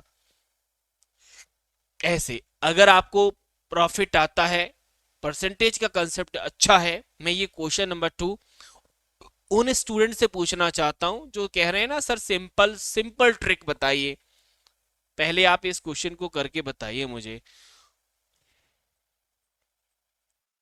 क्वेश्चन क्या है? क्वेश्चन बताऊं आपके लिए? क्वेश्चन ये कह रहा है कि 6 खरीदते हैं, तो सॉरी 10 खरीदते हैं तो 6 फ्री आती है। Y10 6 sorry Y10 gate 6 free. आपने अक्सर मॉल में ऑफर देखा होगा कि 3 खरीदे 1 फ्री, 2 खरीदे 1 फ्री, 1 पे 1 फ्री, ऐसा चलता है ना। कैसे क्या प्रॉफिट चलता है, डिस्काउंट का इफेक्टिव डिस्काउंट कितना रहता है, थोड़ा दिमाग लगाइए। यानी अगर आप इस पैटर्न को समझें तो अगर आप 10 खरीद रहे हैं, 6 आपको फ्री मिल रही हैं, इसका मतलब क्या है कि 16 10 और 6 अगर जोड़ा जाए तो 16 आइटम आप खरीदेंगे, 10 का पैसा आप देंगे। 16 आइटम खरीदेंगे तो 10 का पैसा आप देंगे। समझ में आया ना भाई। आपने 10 तो बाई करी और आपको फ्री जो मिली है वो 6 मिली है, इसका मतलब टोटल आइटम आपको 16 मिल रहे हैं। 16 आइटम आपको मिल रहे हैं बट आपको पैसा पे करना पड़ रहा है 10 का। इसका मतलब क्या है कि 16 पर 10 का जो डिस्काउंट आएगा, जो परसेंटेज आएगा, वही हमारा डिस्काउंट परसेंटेज होगा। ये फॉर्मूला बनेगा। अगर आप जानते हैं तो समझ गए होंगे, नहीं जानते हैं तो फिर गड़बड़ है। सॉरी 10 पे नहीं, सॉरी 10 का तो हमने पे किया है, 6 हमने फ्री मिली है ना, 6 फ्री है तो 6 आएगा। सॉरी ये 6 होगा क्योंकि 6 फ्री है और टोटल हमारे पास 16 है। अब डिस्काउंट हमें पता चल जाएगा, जो भी आएगा वो हमारा आंसर होगा। समझ में आया ना। 10 खरीदी 6 फ्री मिली, यानी टोटल 16 है और पैसा 10 का दिया, 6 फ्री है, इसीलिए 6 फ्री जो है उसका हम परसेंटेज निकालेंगे अपनी 16 पर। वो परसेंटेज निकालने का तरीका पता है, चाहे वो प्रॉफिट हो या फिर हमारा लॉस हो, भाई प्रॉफिट ही है।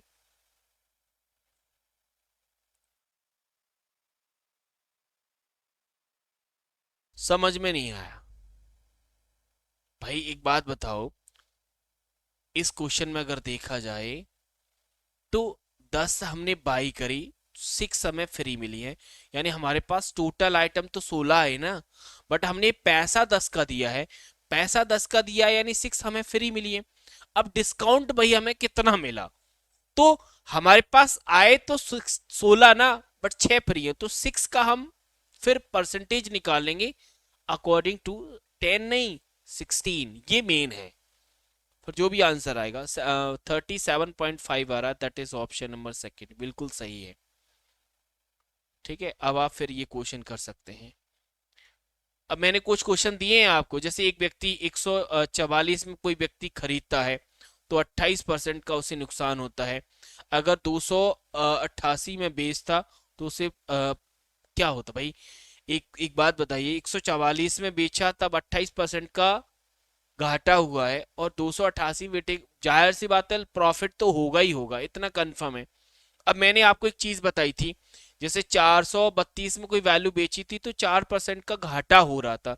सेम कंसेप्ट यहां पर भी है। कैसे, सुनो, 28% का नुकसान हुआ है, इसका मतलब ये जो वैल्यू दी है ना, यानी 28% का घाटा, मतलब 100 में से अगर 28 माइनस करोगे तो 72 आएगा, यानी 72% की जो वैल्यू है ना वो 144 है। जैसे हमने क्वेश्चन में अभी जो क्वेश्चन किया था वहां पर 4% के घाटे पे जो वैल्यू बेची थी उसकी वैल्यू 432 थी, तो हमने 96% बराबर 432 लिखा था। सेम पैटर्न यहां पर भी लगेगा कि किसी वैल्यू को 144 में बेचने पर 28 का घाटा हो रहा है, 28% का घाटा हो रहा है, तो वो वैल्यू अपने आप में 72% है। 72% की वैल्यू 144 है। अब यहां से 1% की वैल्यू आराम से निकाली जा सकती, किसी को कोई दिक्कत नहीं आएगी। कैसे, 1% बराबर 72, मतलब 144 डिवाइड बाई 72 यानी 2, भाई 1% की वैल्यू 2 आएगी। इस सवाल में 1% की वैल्यू 2 आएगी, यानी 100% की वैल्यू अगर आप डिफाइन करें तो आप कहेंगे कि जो आइटम है, जो खरीदा बेचा है ना, वो 200 रुपए का था। कितने का था, 200 का। लेकिन बोला जा रहा है कि अगर 188 में बेचेंगे तो लाभ होगा क्या घाटा होगा, तो 288 में बेचेंगे लाभ ही होगा, लेकिन लाभ कितना हुआ भाई, वैल्यू हमारी 200 है, 288 में बेची यानी 88 का लाभ हुआ। लाभ कितने पे हुआ, 200 पे हुआ, तो आप 200 के हिसाब से उसका प्रॉफिट परसेंटेज निकालेंगे। उम्मीद है कि आपको ये प्रॉफिट परसेंटेज मैंने कैसे डिफाइन किया। प्रॉफिट परसेंटेज या प्रॉफिट लॉस जो भी परसेंटेज होता है, मतलब परसेंटेज चाहे वो प्रॉफिट हो या लॉस हो, हम प्रॉफिट निकालें या लॉस निकालें, कॉस्ट प्राइस रहता है मल्टीप्लाई में 100 रहता है। ये हमारे प्रॉफिट या लॉस परसेंटेज निकालने का एक सिंपल सा फार्मूला रहता है। मैंने यहाँ पर वही किया। कॉस्ट थी हमारे पास 200, प्रॉफिट हुआ था हमारे पास 88। क्यों? क्योंकि भी 288 में बेचा। अब आप परसेंटेज निकाल सकते हैं भाई। 100 से हमारा 200 कैंसिल हो जाएगा, 2 बचेगा और परसेंटेज मिलेगा 44। यानी ऑप्शन नंबर थर्ड करेक्ट आएगा। बिल्कुल करेक्ट। काफी स्टूडेंट ने आंसर किया। थोड़ा बहुत डिफिकल्ट लग सकता है, क्वेश्चन है ही ऐसे, ठीक है। अब ऐसे कुछ क्वेश्चंस मैंने रखे हैं जो पीडीएफ में आपको करने हैं। अब हम चलते हैं तीसरे सवाल के बाद सवाल नंबर चौथे पर, जिसमें पहला कंसेप्ट डिफाइन किया प्रॉब्लम ऑन एज। ये ऐसा कंसेप्ट है जो आपको पेपर में देखने के लिए मिलेगा, मतलब मिलेगा, इसमें कोई डाउट संदेह नहीं है। तो प्लीज इस कंसेप्ट को थोड़ा अच्छे से करिएगा। Problem on as. एज में दो चीजें रहती, पहला रेशो बहुत अच्छे से आना होता है। जैसा हमने रेशो के एक दो क्वेश्चन किए तो सभी स्टूडेंट ने बहुत अच्छे से किया, तो रेशो में मुझे डाउट नहीं कि आप आराम से, सॉरी डिफिकल्टी हो। जैसे यहाँ पर दिया हुआ है दो लड़के हैं जिनकी आयु का रेशो दिया है। जैसे अगर मैं इस रेशो को डिफाइन करूं तो आप ये कह सकते हैं कि फर्स्ट वॉइस जो है, पहला वॉइस है, वॉय है, पहला वॉय है, उसका जो एज है ना वो 5x होगा। और सेकंड जो वॉय है उसका एज हमारे पास 6x होगा। क्यों? क्योंकि रेशो दिया है ना, रेशो हमने डिफाइन कर दिया। अब आगे ये बोला जा रहा है कि 2 वर्ष बाद उनका जो अनुपात है वो चेंज हो जाता है। तो एक बात बताइए कि जब दो लड़कों की एज हमने एज अ रेशो डिफाइन कर ली, जैसे पहला जो लड़का है उसकी 5x है, दूसरा जो लड़का है उसकी 6x है। 2 वर्ष बाद, 2 वर्ष बाद का मतलब ये है कि 5x में हम 2 जोड़ें और 6x में 2 जोड़ें, इन दोनों का जो रेशो हो रहा है ना वो 7:8 हो रहा है। ये इक्वेशन रेशो के हिसाब से एज में बनाना सबसे इंपॉर्टेंट होता है। अगर आप इस प्रकार से इक्वेशन बना पाए तो फिर क्वेश्चन आसान हो जाता है। फिर वो चाहे 12 वर्ष बाद पूछे, 12 वर्ष पहले पूछे, प्रेजेंट पूछे, क्या पूछे, फर्क नहीं पड़ेगा। सबसे जरूरी ये इक्वेशन है। नहीं, जो भी आएगा वो मुझे पता नहीं, चेक कर लीजिएगा। अब इस इक्वेशन को सॉल्व, उम्मीद है कि इक्वेशन सॉल्व करना आपको आ गई होगी। मैं फिर से बताऊं, कंसेप्ट बहुत जरूर देखो। ये पहले सेंटेंस से हमने एज निकाली, फिर आगे बढ़े 2 वर्ष बाद, 2 वर्ष बाद दोनों में जोड़ा, उसका रेशियो डिफाइन किया। अब क्रॉस मल्टीप्लाई करना है, क्रॉस मल्टीप्लाई। 8 का पहले गुणा करो, 8×5 = 40 यानी 40x प्लस का 16 इक्वल 7 का इसमें मल्टीप्लाई करो तो 42x प्लस का 14। ठीक है, चलिए तो x उधर ले जाएंगे तो ये 42 x माइनस का 40 x और 16 में माइनस का 14 हो जाएगा। यानी यहाँ पर 2x बचेगा, यहाँ पर भी 2 बचेगा, यानी x की वैल्यू आ जाएगी हमारे पास 1। x की वैल्यू 1 है, यानी इन दोनों की एज पता चल गई। ये पहले बॉयज की एज है 5, दूसरे की 6। पूछा क्या है? 12 वर्ष बाद उनकी आयु का रेशियो क्या होगा। तो पहला जो बॉय है, फर्स्ट बॉय जो है, उसकी प्रेजेंट में 5 है, 12 जोड़ेंगे तो आप जानते हैं कि 12 के बाद ये 17 होगा। सेकंड जो बॉय है प्रेजेंट में 6 का है, 12 बाद जोड़ेंगे तो ये हमारा 18 बनेगा। इनका रेशो यही, यानी 17:18। काफी स्टूडेंट ने आंसर किया था, यही आंसर सही है। ठीक है, चलिए ये कंसेप्ट आता है, इसीलिए मैं इसमें दूसरा क्वेश्चन पूछना चाहूंगा। और दूसरा क्वेश्चन थोड़ा अच्छे से करिएगा क्योंकि क्वेश्चन लैंग्वेज में थोड़ा एक्सपेंड किया गया है। क्या पूछा है? 3 वर्ष पहले ए और बी की आयु का अनुपात दिया है 5:7, यानी 5:7। अब से यानी प्रेजेंट से 13 साल बाद उनकी आयु का रेशो 9:11 हो जाता है। सी की वर्तमान आयु बी से 11 साल कम है, तो सी की आयु कितनी है वर्तमान वाली। ये क्वेश्चन है पूरा। अब इस क्वेश्चन को सॉल्व कैसे करें वो सुने। तो देखो, अगर मैं ए और बी दोनों की प्रेजेंट एज डिफाइन करूं, सपोज दैट ए का प्रेजेंट एज ए है और बी का प्रेजेंट एज हमने बी मान लिया, मतलब उनके नाम से ही बोल दिया। अलग अलग सेम होते तो फिर हम कोई एक्स वाई जेड मान लेते, बट वो नंबर ही अलग है तो हम सीधा वही मान लेते हैं। देखो ये प्रेजेंट है। अब क्वेश्चन में ये बोला जा रहा है कि 3 साल पहले, तो 3 साल पहले के लिए हमें पैटर्न लगाना पड़ेगा। तो 3 साल पहले यानी ए में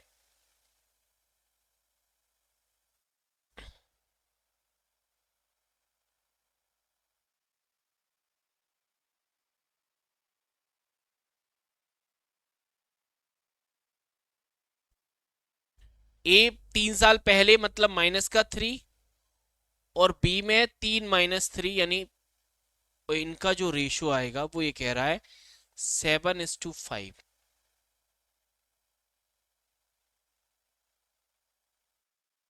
यहां से आपको पहली इक्वेशन बनानी है।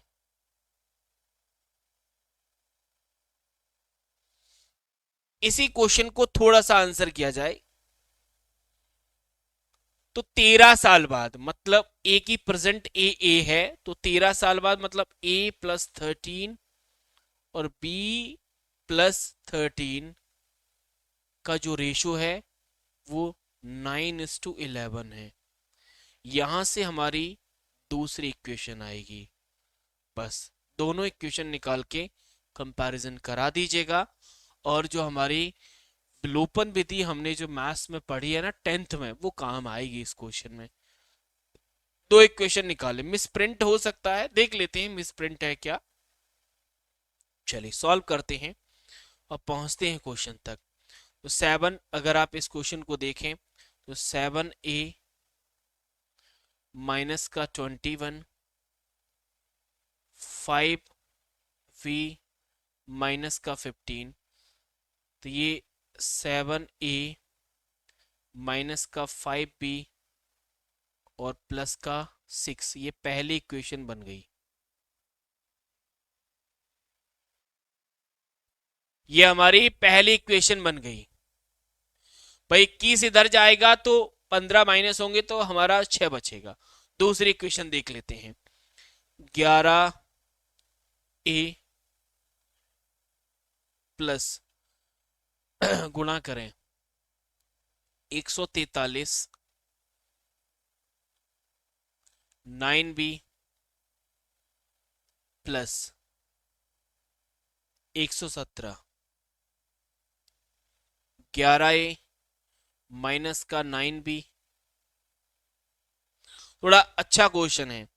143 इधर जाएगा, 143 माइनस का हो जाएगा, 143 में आप 117 माइनस करिए तो 3 यहाँ पे एक्स्ट्रा है, 3 यहाँ पे एक्स्ट्रा है, इसका मतलब माइनस का 26 आएगा। ये हमारी दूसरी इक्वेशन आ गई। जब ये दोनों इक्वेशन आ गई, अब मैं थोड़ा सा सेपरेटली रखना चाहूंगा इन दोनों इक्वेशन को। दोनों इक्वेशन को सेपरेटली रख लेते हैं। देखो पहली इक्वेशन है 7A माइनस का 5B इक्वल में 6। दूसरी इक्वेशन हमारी कह रही है कि 11A माइनस का 9B और माइनस का 26। अब इन दोनों इक्वेशन को आप सॉल्व कर सकते हैं इक्वेशन वाइज। जिनको आता है ना वो आराम से कर देंगे, जिनको नहीं आता थोड़ी सी दिक्कत रहेगी। तो भाई ए बी दोनों में से एक को हमें बराबर करना पड़ता है। 10वीं में पढ़ा होगा आपने विलोपन विधि, मैंने तो हिंदी मीडियम से पढ़ा हूं तो नाम भी पता है।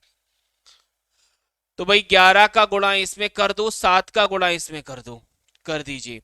तो 11 का इसमें गुणा करेंगे तो 77A, 55 हमारा B और 66 आ जाएगा। ऐसे आप दूसरी इक्वेशन बनाए तो दूसरी इक्वेशन में 77A और 63 माइनस का रहेगा, और 26 का 7 में गुणा करो।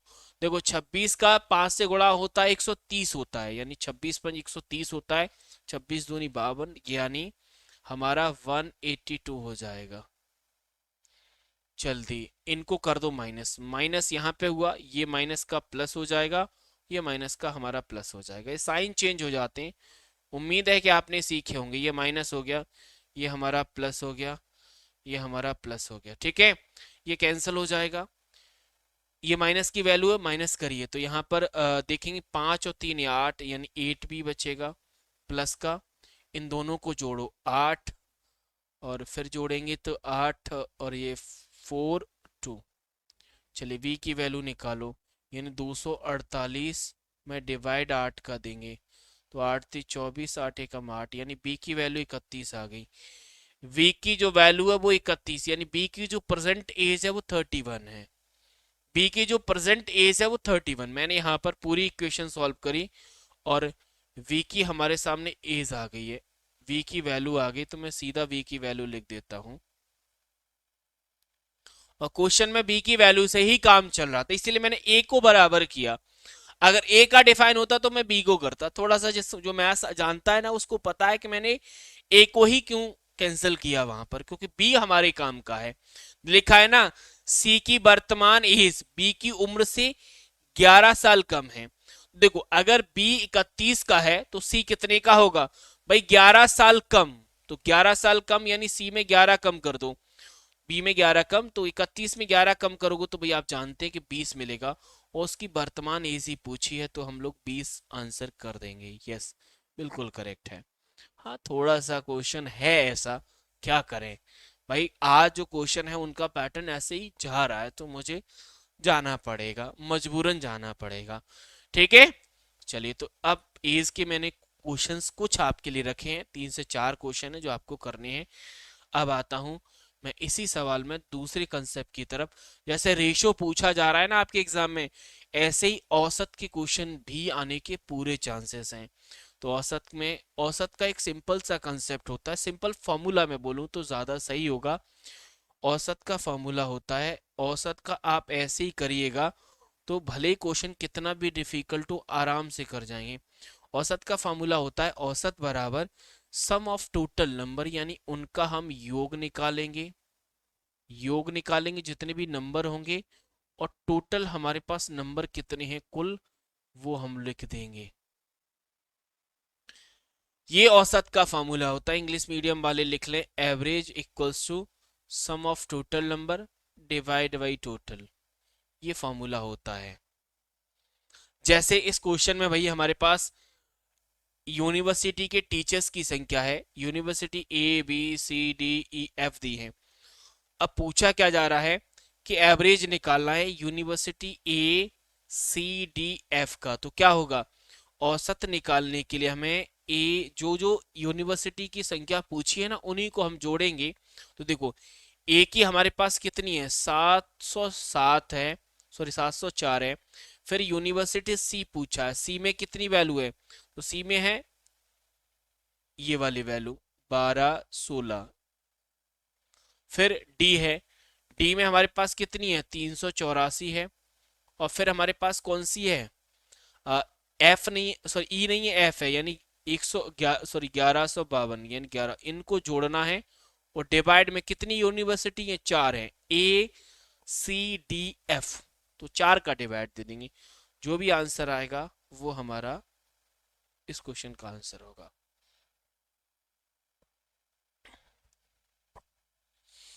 ठीक है, हाँ, वैदिक मैथ्स जिसका अच्छा है। अब आपको जोड़े ये औसत वाले फॉर्मूले कुछ ऐसे ही, मतलब क्वेश्चन ऐसे ही होते हैं। जिनको थोड़ा सा समझ में आ गया है या नहीं आया तो वो क्वेश्चन नंबर 2 से प्रयास करेंगे। इस क्वेश्चन का कंसेप्ट सेम ही है। हाँ, बिल्कुल सही बात है, जिसका वो चारा ऑपरेशन जोड़ना घटाना भाग देना गुणा करना, और ये बचपन से हम करते आ रहे हैं, इसीलिए क्वेश्चन उनके लिए आसान हो जाते हैं।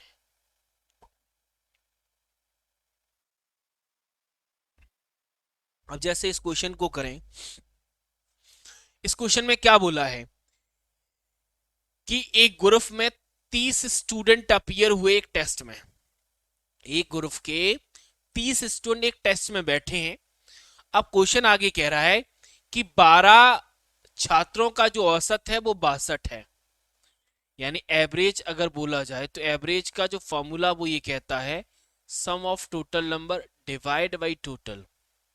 यही तो बताया था मैंने।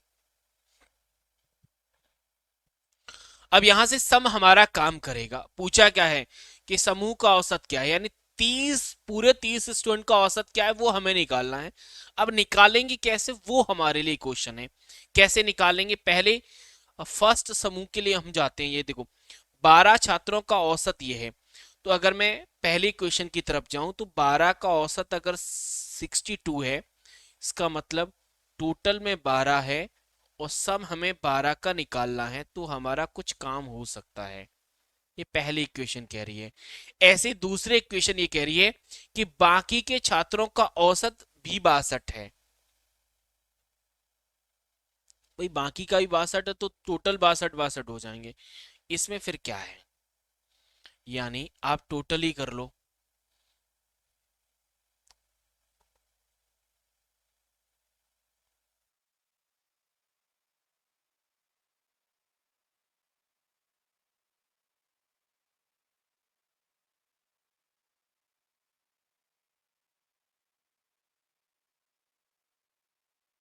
ये कुछ मिस प्रिंटिंग लग रहा है मुझे, मिस प्रिंट लग रहा है शायद क्वेश्चन में कुछ मिस प्रिंट है।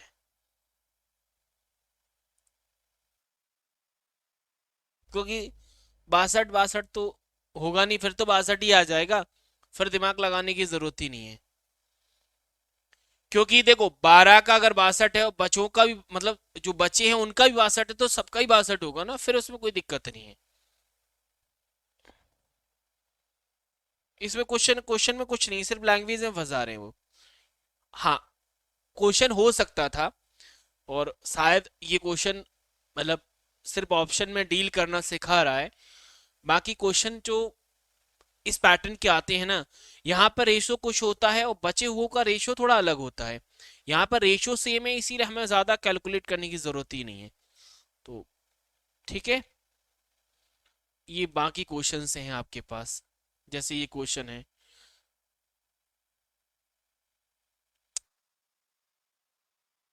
सॉल्यूशन मैंने दिया है।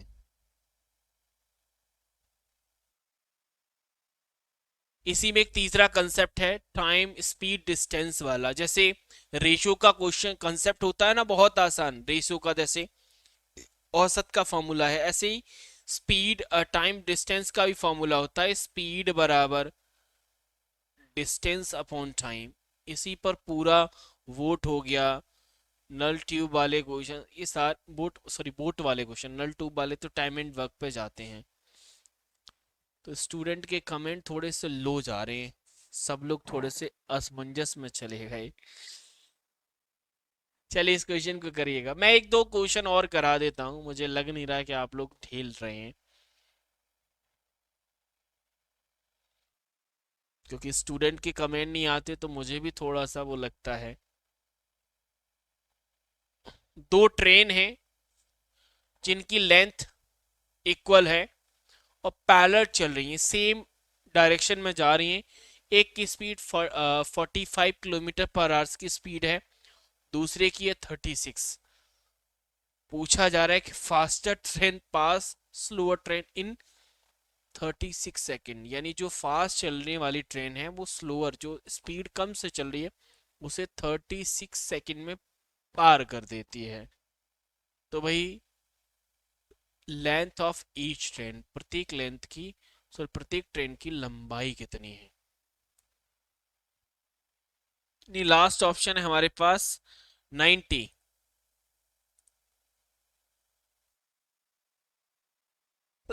देखो स्पीड बराबर सिंपल होता है, लेकिन जब दोनों एक ही दिशा में जा रही हो तो वहां पर हम रिलेटिव स्पीड निकालते हैं। क्या निकालते हैं, रिलेटिव स्पीड। तो रिलेटिव स्पीड कैसे निकाली जाती है, तो 45 माइनस का 36 निकालेंगे, 9 किलोमीटर पर आवर्स की स्पीड निकलेगी हमारी रिलेटिव स्पीड। अब यहाँ पर ध्यान देने वाला एक पॉइंट और है, जो लोग मैथ्स जानते हैं वो ये कहेंगे कि हमारा जो टाइम है वो सेकंड में है, लेकिन हमारी स्पीड किलोमीटर पर आवर्स में है। इसका मतलब स्पीड को हमें मीटर पर सेकंड में बदलना होगा, तो हमारे लिए क्वेश्चन आसान हो जाएगा। तो 9 किलोमीटर पर आवर्स को हमें मीटर पर सेकंड में बदलने के लिए हमें 5 डिवाइड बाई 18 का गुणा करना पड़ेगा। कर पाएंगे सर? बिल्कुल कर पाएंगे, करिए। तो 18, ये 9 हमारा 2 से कैंसिल होगा, और इसकी जो स्पीड है ना वो 2.5 मिली मीटर पर सेकंड स्पीड में बदल जाएगी स्पीड हमारी। अब हमारे पास फॉर्मूला हमें मिल गया है। फॉर्मूला ये कहता है कि स्पीड बराबर डिस्टेंस अपॉन टाइम। स्पीड दी है, टाइम दिया है, डिस्टेंस निकालनी है, तो डिस्टेंस बराबर स्पीड इनटू टाइम होगा। स्पीड दी है 2.5 मीटर पर आवर, सॉरी पर सेकंड, और टाइम दिया है 30 सेकंड। इनका कर दो गुणा, गुणा करने जो आएगा वो हमारा आंसर होगा।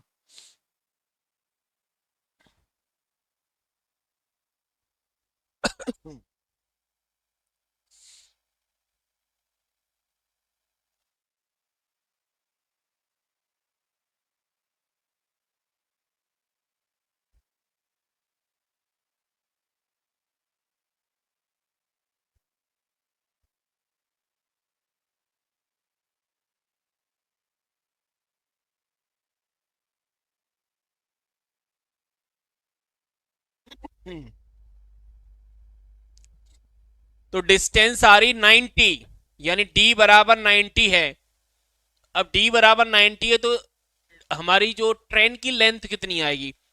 ट्रेन की लेंथ हमारी 90 की आधा आएगी। पूछो क्यों? क्योंकि अगर आप लॉजिक देखेंगे, एक ट्रेन ये जा रही है, दूसरी ट्रेन ये जा रही है, और इसको पार करने के लिए हमें अगर देखा जाए तो एक ट्रेन यहां पर हो और दूसरी ट्रेन यहां पर हो तभी तो पार होगी। तो ये डबल डिस्टेंस यानी टोटल डिस्टेंस 90 है, तो एक की 45 और एक की 45 होगी, तब 90 होगी। तो जो लोग जानते हैं उनको पता है कि 45 होगा, ना कि 90। यस, अखिल स्टूडेंट जो है ना, साहू अखिल, उन्होंने बिल्कुल सही बोला है। तो ऑप्शन नंबर 3 हमारा आंसर हो जाएगा। ठीक है, रिप्लाई दिया है 45 सही है, बिल्कुल। ये क्वेश्चन है जो हमारे सिंपलीफिकेशन की फॉर्म में पूछे जा रहे हैं। ये क्वेश्चन हमें और करना है, जो कि मैंने अगले कंसेप्ट में रखे है। अगला क्वेश्चन भी है, आई थिंक क्वेश्चन नंबर 5। इसके बाद एक क्वेश्चन रहेगा लास्ट वाला, उसमें मैं टॉपिक ही बताऊंगा, और जो लोग मैथ्स जानते हैं उनके लिए मैं पीडीएफ में सॉल्यूशन दे दूंगा। चलिए, ये वाले क्वेश्चंस है जो सिंपलीफिकेशन या सिंपली जो हमारे क्वेश्चंस होते हैं ना, सिंपल वाले, उनमें ही करे जाते हैं। अब इनमें क्वेश्चंस कैसे सॉल्व करते हैं, एक दो क्वेश्चन में कराऊंगा, जैसे आपको आइडिया लग जाएगा कि एक्चुअली क्वेश्चन करते कैसे हैं। जैसे इस क्वेश्चन को ले लीजिए आप। अब इस क्वेश्चन को देखो, अगर आप इस इक्वेशन को सॉल्व करेंगे, ये वाला जो इक्वेशन लिखा हुआ है, तो इसे सॉल्व करेंगे तो 3 हमारा एलसीएम आएगा। 3 का 1 से गुणा करेंगे, 3 एकम 3 प्लस 2 यानी 5 डिवाइड बाई 3। ये वाला इक्वेशन हमारा, मतलब ये ब्रैकेट सॉल्व हो गया। पहला ब्रैकेट, दूसरा ब्रैकेट में जाओ, इसे सॉल्व करो तो 4 हमारा एलसीएम आया, और 4 एकम 4, और ये हमारा 6 आया। ठीक है, आगे बढ़ो। फिर नीचे आया 5, ऊपर आया 7, फिर नीचे आया हमारे पास 6, ऊपर आया 8।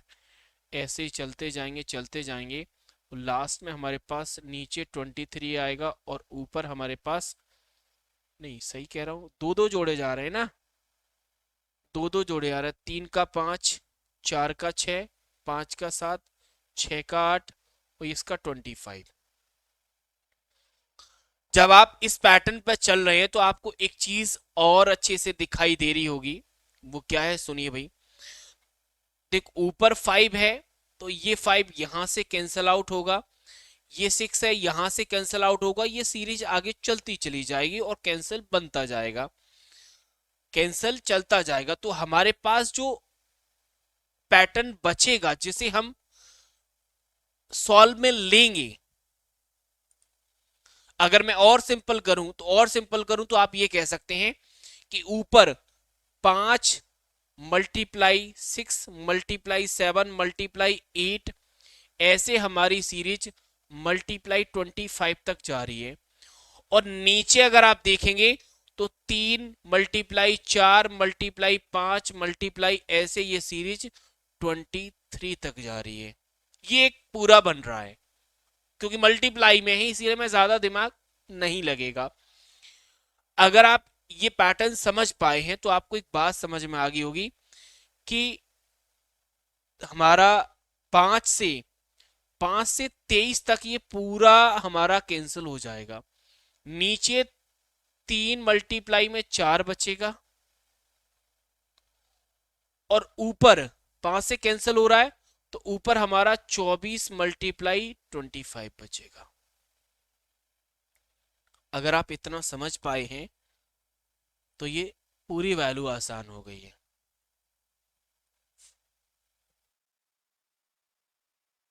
क्योंकि मल्टीप्लाई में है ना, इसीलिए ऊपर वैल्यू 5 मल्टीप्लाई यही चल रही है ना, 25 तक गई है।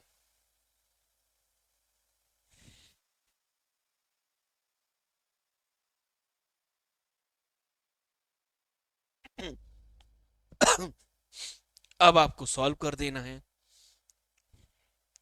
देखो 4 का 3 से करो गुणा, 4 का 3 12 होगा, 12 से 2 कैंसिल करोगे तो, सॉरी 12 से 24 कैंसिल करोगे 2 आएगा, यानी 2 × 25। अब देखेंगे तो 50 मिलेगा। That is option number third.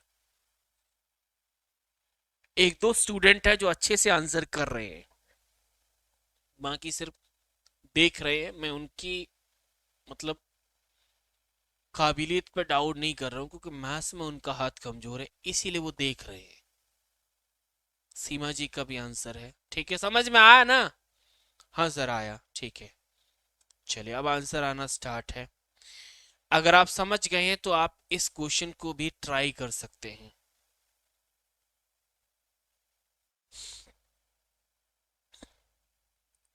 Same pattern से सिखाऊंगा इस क्वेश्चन को भी, जैसे हमने प्रीवियस किया था सेम ऐसे क्वेश्चंस आ रहे हैं आज। तो देखो भाई, पहले एक एक सॉल्व करिए।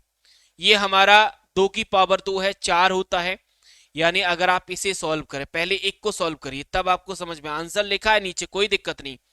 1 - का 4, सॉरी 1 / 4, इसे सॉल्व करो। 4 हमने एलसीएम लिया तो हमें ये वैल्यू मिल जाएगी 3/4, ये वैल्यू 3/4 आ गई। ऐसे अगर आप इसे सॉल्व करोगे तो 1 - का 1 / 3 का पावर 2 है, यानी 9। तो 9 डिवाइड, तो ये बनेगा हमारा 8, सॉरी 9, 9 आएगा, 8 नहीं आएगा। 9 डिवाइड, ओ सॉरी 8/9, ये वैल्यू बन रही है, यानी एक कम आ रही है। एक वैल्यू हमारी कम आ रही है। अगर आप इस पैटर्न को ध्यान में देख रहे हैं तो, ध्यान से देख रहे हैं तो मैं थोड़ा सा आपको एक्सपेंड करके बताता हूं, सुनो। ये जो ब्रैकेट है ना, इसकी वैल्यू हमारे पास आएगी 3/4, ये पहला ब्रैकेट है। दूसरा ब्रैकेट सॉल्व करेंगे, ये 3 की पावर 2 है, यानी 9 आएगी नीचे, ऊपर आएगा 8, ये दूसरा ब्रैकेट। तीसरा ब्रैकेट हमारा 16, तो ऊपर हमारा 15 आएगा।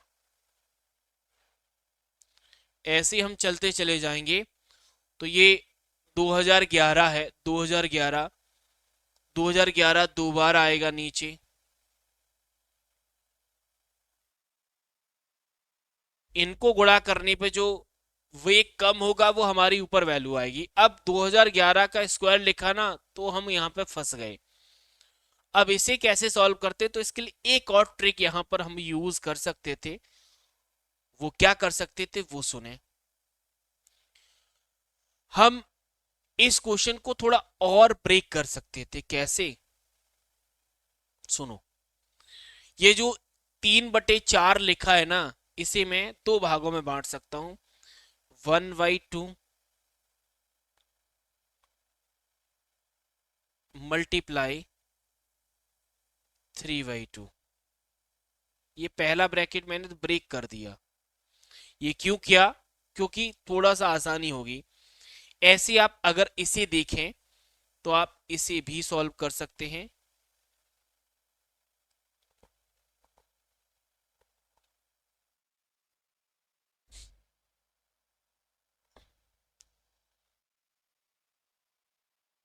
2/3 मल्टीप्लाई 4/3, ये दूसरा ब्रैकेट है, ये दूसरा, ये वाला, ये पहला था। अब तीसरे ब्रैकेट को मैं तोड़ना सिखाता हूं। तीसरे ब्रैकेट, तो 3/4 मल्टीप्लाई में 5/4। जैसे मैंने इन तीनों ब्रैकेट को थोड़ा एक्सपेंड कराया, आपको एक पैटर्न मिल गया। जैसे प्रीवियस क्वेश्चन में मिला था, सेम वैसे ही। सुनो क्या पैटर्न मिला है। पैटर्न ये मिला है कि देखो, इसकी जो लास्ट की वैल्यू है ना, ये 3/2, वो हमारे अगले ब्रैकेट की अपोजिट वैल्यू है, तो ये आपस में कैंसिल, देखो 3 से 3 कैंसिल होगा, 2 से 2 होगा। ऐसे ही 4/3 है तो 3/4 है। यानी अगर वैल्यू आगे हम लेते चले जाएं, आगे हम लेते चले जाएं, तो हम ये कह सकते हैं, ये जो लास्ट वाला ब्रैकेट है ना, इसे हम बनाने में असमर्थ हो रहे थे, तो उसको बनाने में हम समर्थ हो सकते हैं। कैसे? देखो, डिवाइड में तो 2011 रहेगा दोनों में, इसमें हमें किसी को कोई परेशानी नहीं, क्योंकि स्क्वायर उसी का है, जिसका स्क्वायर है उसके ब्रैकेट में तो जा रहे हैं। बट ऊपर हमारे पास जो वैल्यू रहेगी, वो वैल्यू कैसे डिफाइन हो? देखो, यहां पर 1 का 3 था, 2 का 4 है। ऐसे अगर ऊपर वैल्यू देखी जाए, तो ऊपर वैल्यू हमारे पास होगी, एक कम होगी, 2010 यहां पर आएगी, और 2012 हमारे यहां पर होगी। बस ये वैल्यू हमारे काम की है। ये ब्रैकेट तो हमारा कैंसल आउट होना है, क्योंकि पड़ोसी ब्रैकेट से मैच करेगा। यानी इस पूरे ब्रैकेट में दो चीजें बचेगी, 1/2 मल्टीप्लाई में 2012 डिवाइड में 2011 इक्वल होगा x 4022 के। उम्मीद है कि इस इक्वेशन को समझने में आपके पसीने आ गए होंगे शायद, जिसका मैथ्स कमजोर है उसका।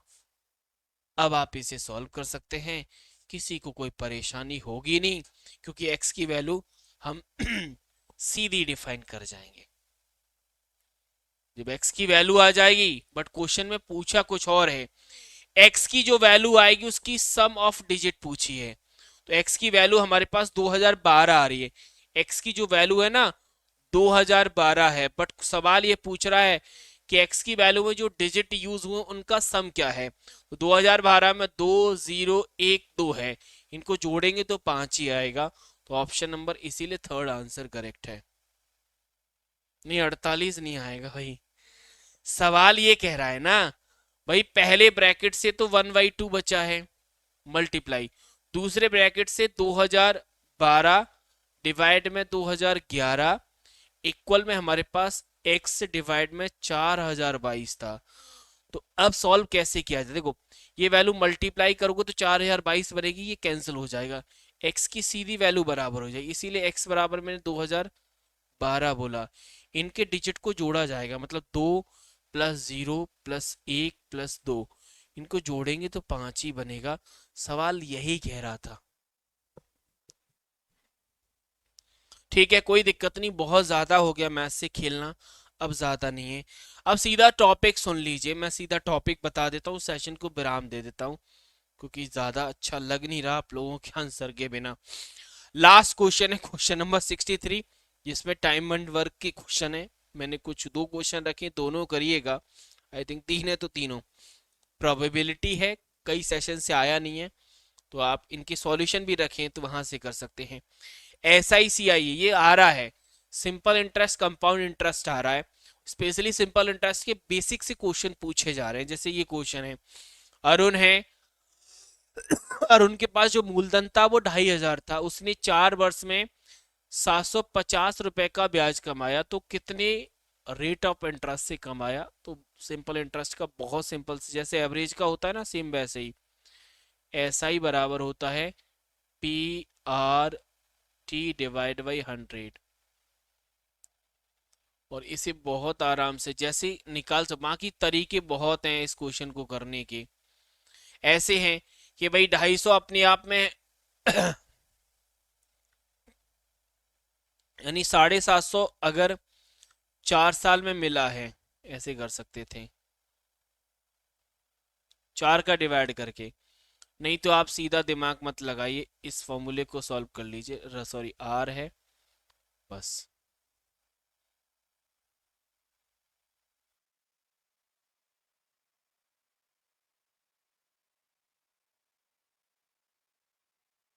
ठीक है, हो जाएगा, कोई दिक्कत नहीं आएगी। ऑप्शन फोर्थ है हमारा। ऐसे आपको इस क्वेश्चन को करना है। तो ये सिंपल कंपाउंड के जरूर करिएगा, क्योंकि सिंपल कंपाउंड के कर लोगे ना तो फिर चीजें आसान हो जाएंगी। बट एपीजीपी के क्वेश्चन भी मैंने रखे हैं, ये एक्स्ट्रा वाले क्वेश्चन है एपीजीपी के। अच्छी बात है, मैंने इनका सॉल्यूशन भी यहाँ पे डिफाइन कर दिया, तो जो पीडीएफ आपको दिया जाएगा उसमें सॉल्यूशन है, तो सॉल्यूशन में फिर आपको डाउट नहीं आएगा। ठीक है, कर लीजिएगा। बहुत स्टेप बाय स्टेप सॉल्यूशन रखा है एक एक स्टेप को समझाने के लिए, वो कर सकते हैं। यही सवाल था जो सिंपल इंटरेस्ट का लास्ट वाला ये। चलिए, तो आज हमने इस वीडियो में मैथ्स के क्वेश्चंस को कवर किया। इससे पहले हमने रीजनिंग को कर लिया, और इससे पहले बाकी के दो सब्जेक्ट थे हमारे जीएस और पैसेज वाले, उनको हम कवर कर चुके हैं।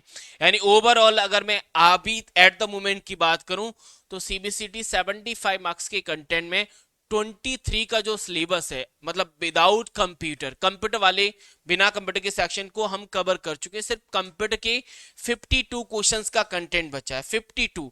तो अब आगे के जितने भी मेगा टेस्ट होंगे उनमें हम कंप्यूटर को कवर करें, कंप्यूटर के जितने भी टॉपिक्स हैं हमारे। और इस बार कंप्यूटर को मैं थोड़ा सा डिफरेंट तरीके से कराऊंगा। इससे पहले होता क्या था कि कंप्यूटर के जो मेगा टेस्ट होते थे उसमें हम टॉपिक वाइज डील करते थे, एक्सेल के, नेटवर्क के, शॉर्टकट की, ऐसे चलता था। इस बार थोड़ा डिफरेंट होगा, वो हम नेक्स्ट डे कल बात करेंगे। ठीक है, चलिए तो फिर मिलते हैं कल के वीडियो में। तब तक के लिए थैंक यू, शुक्रिया, राधे राधे।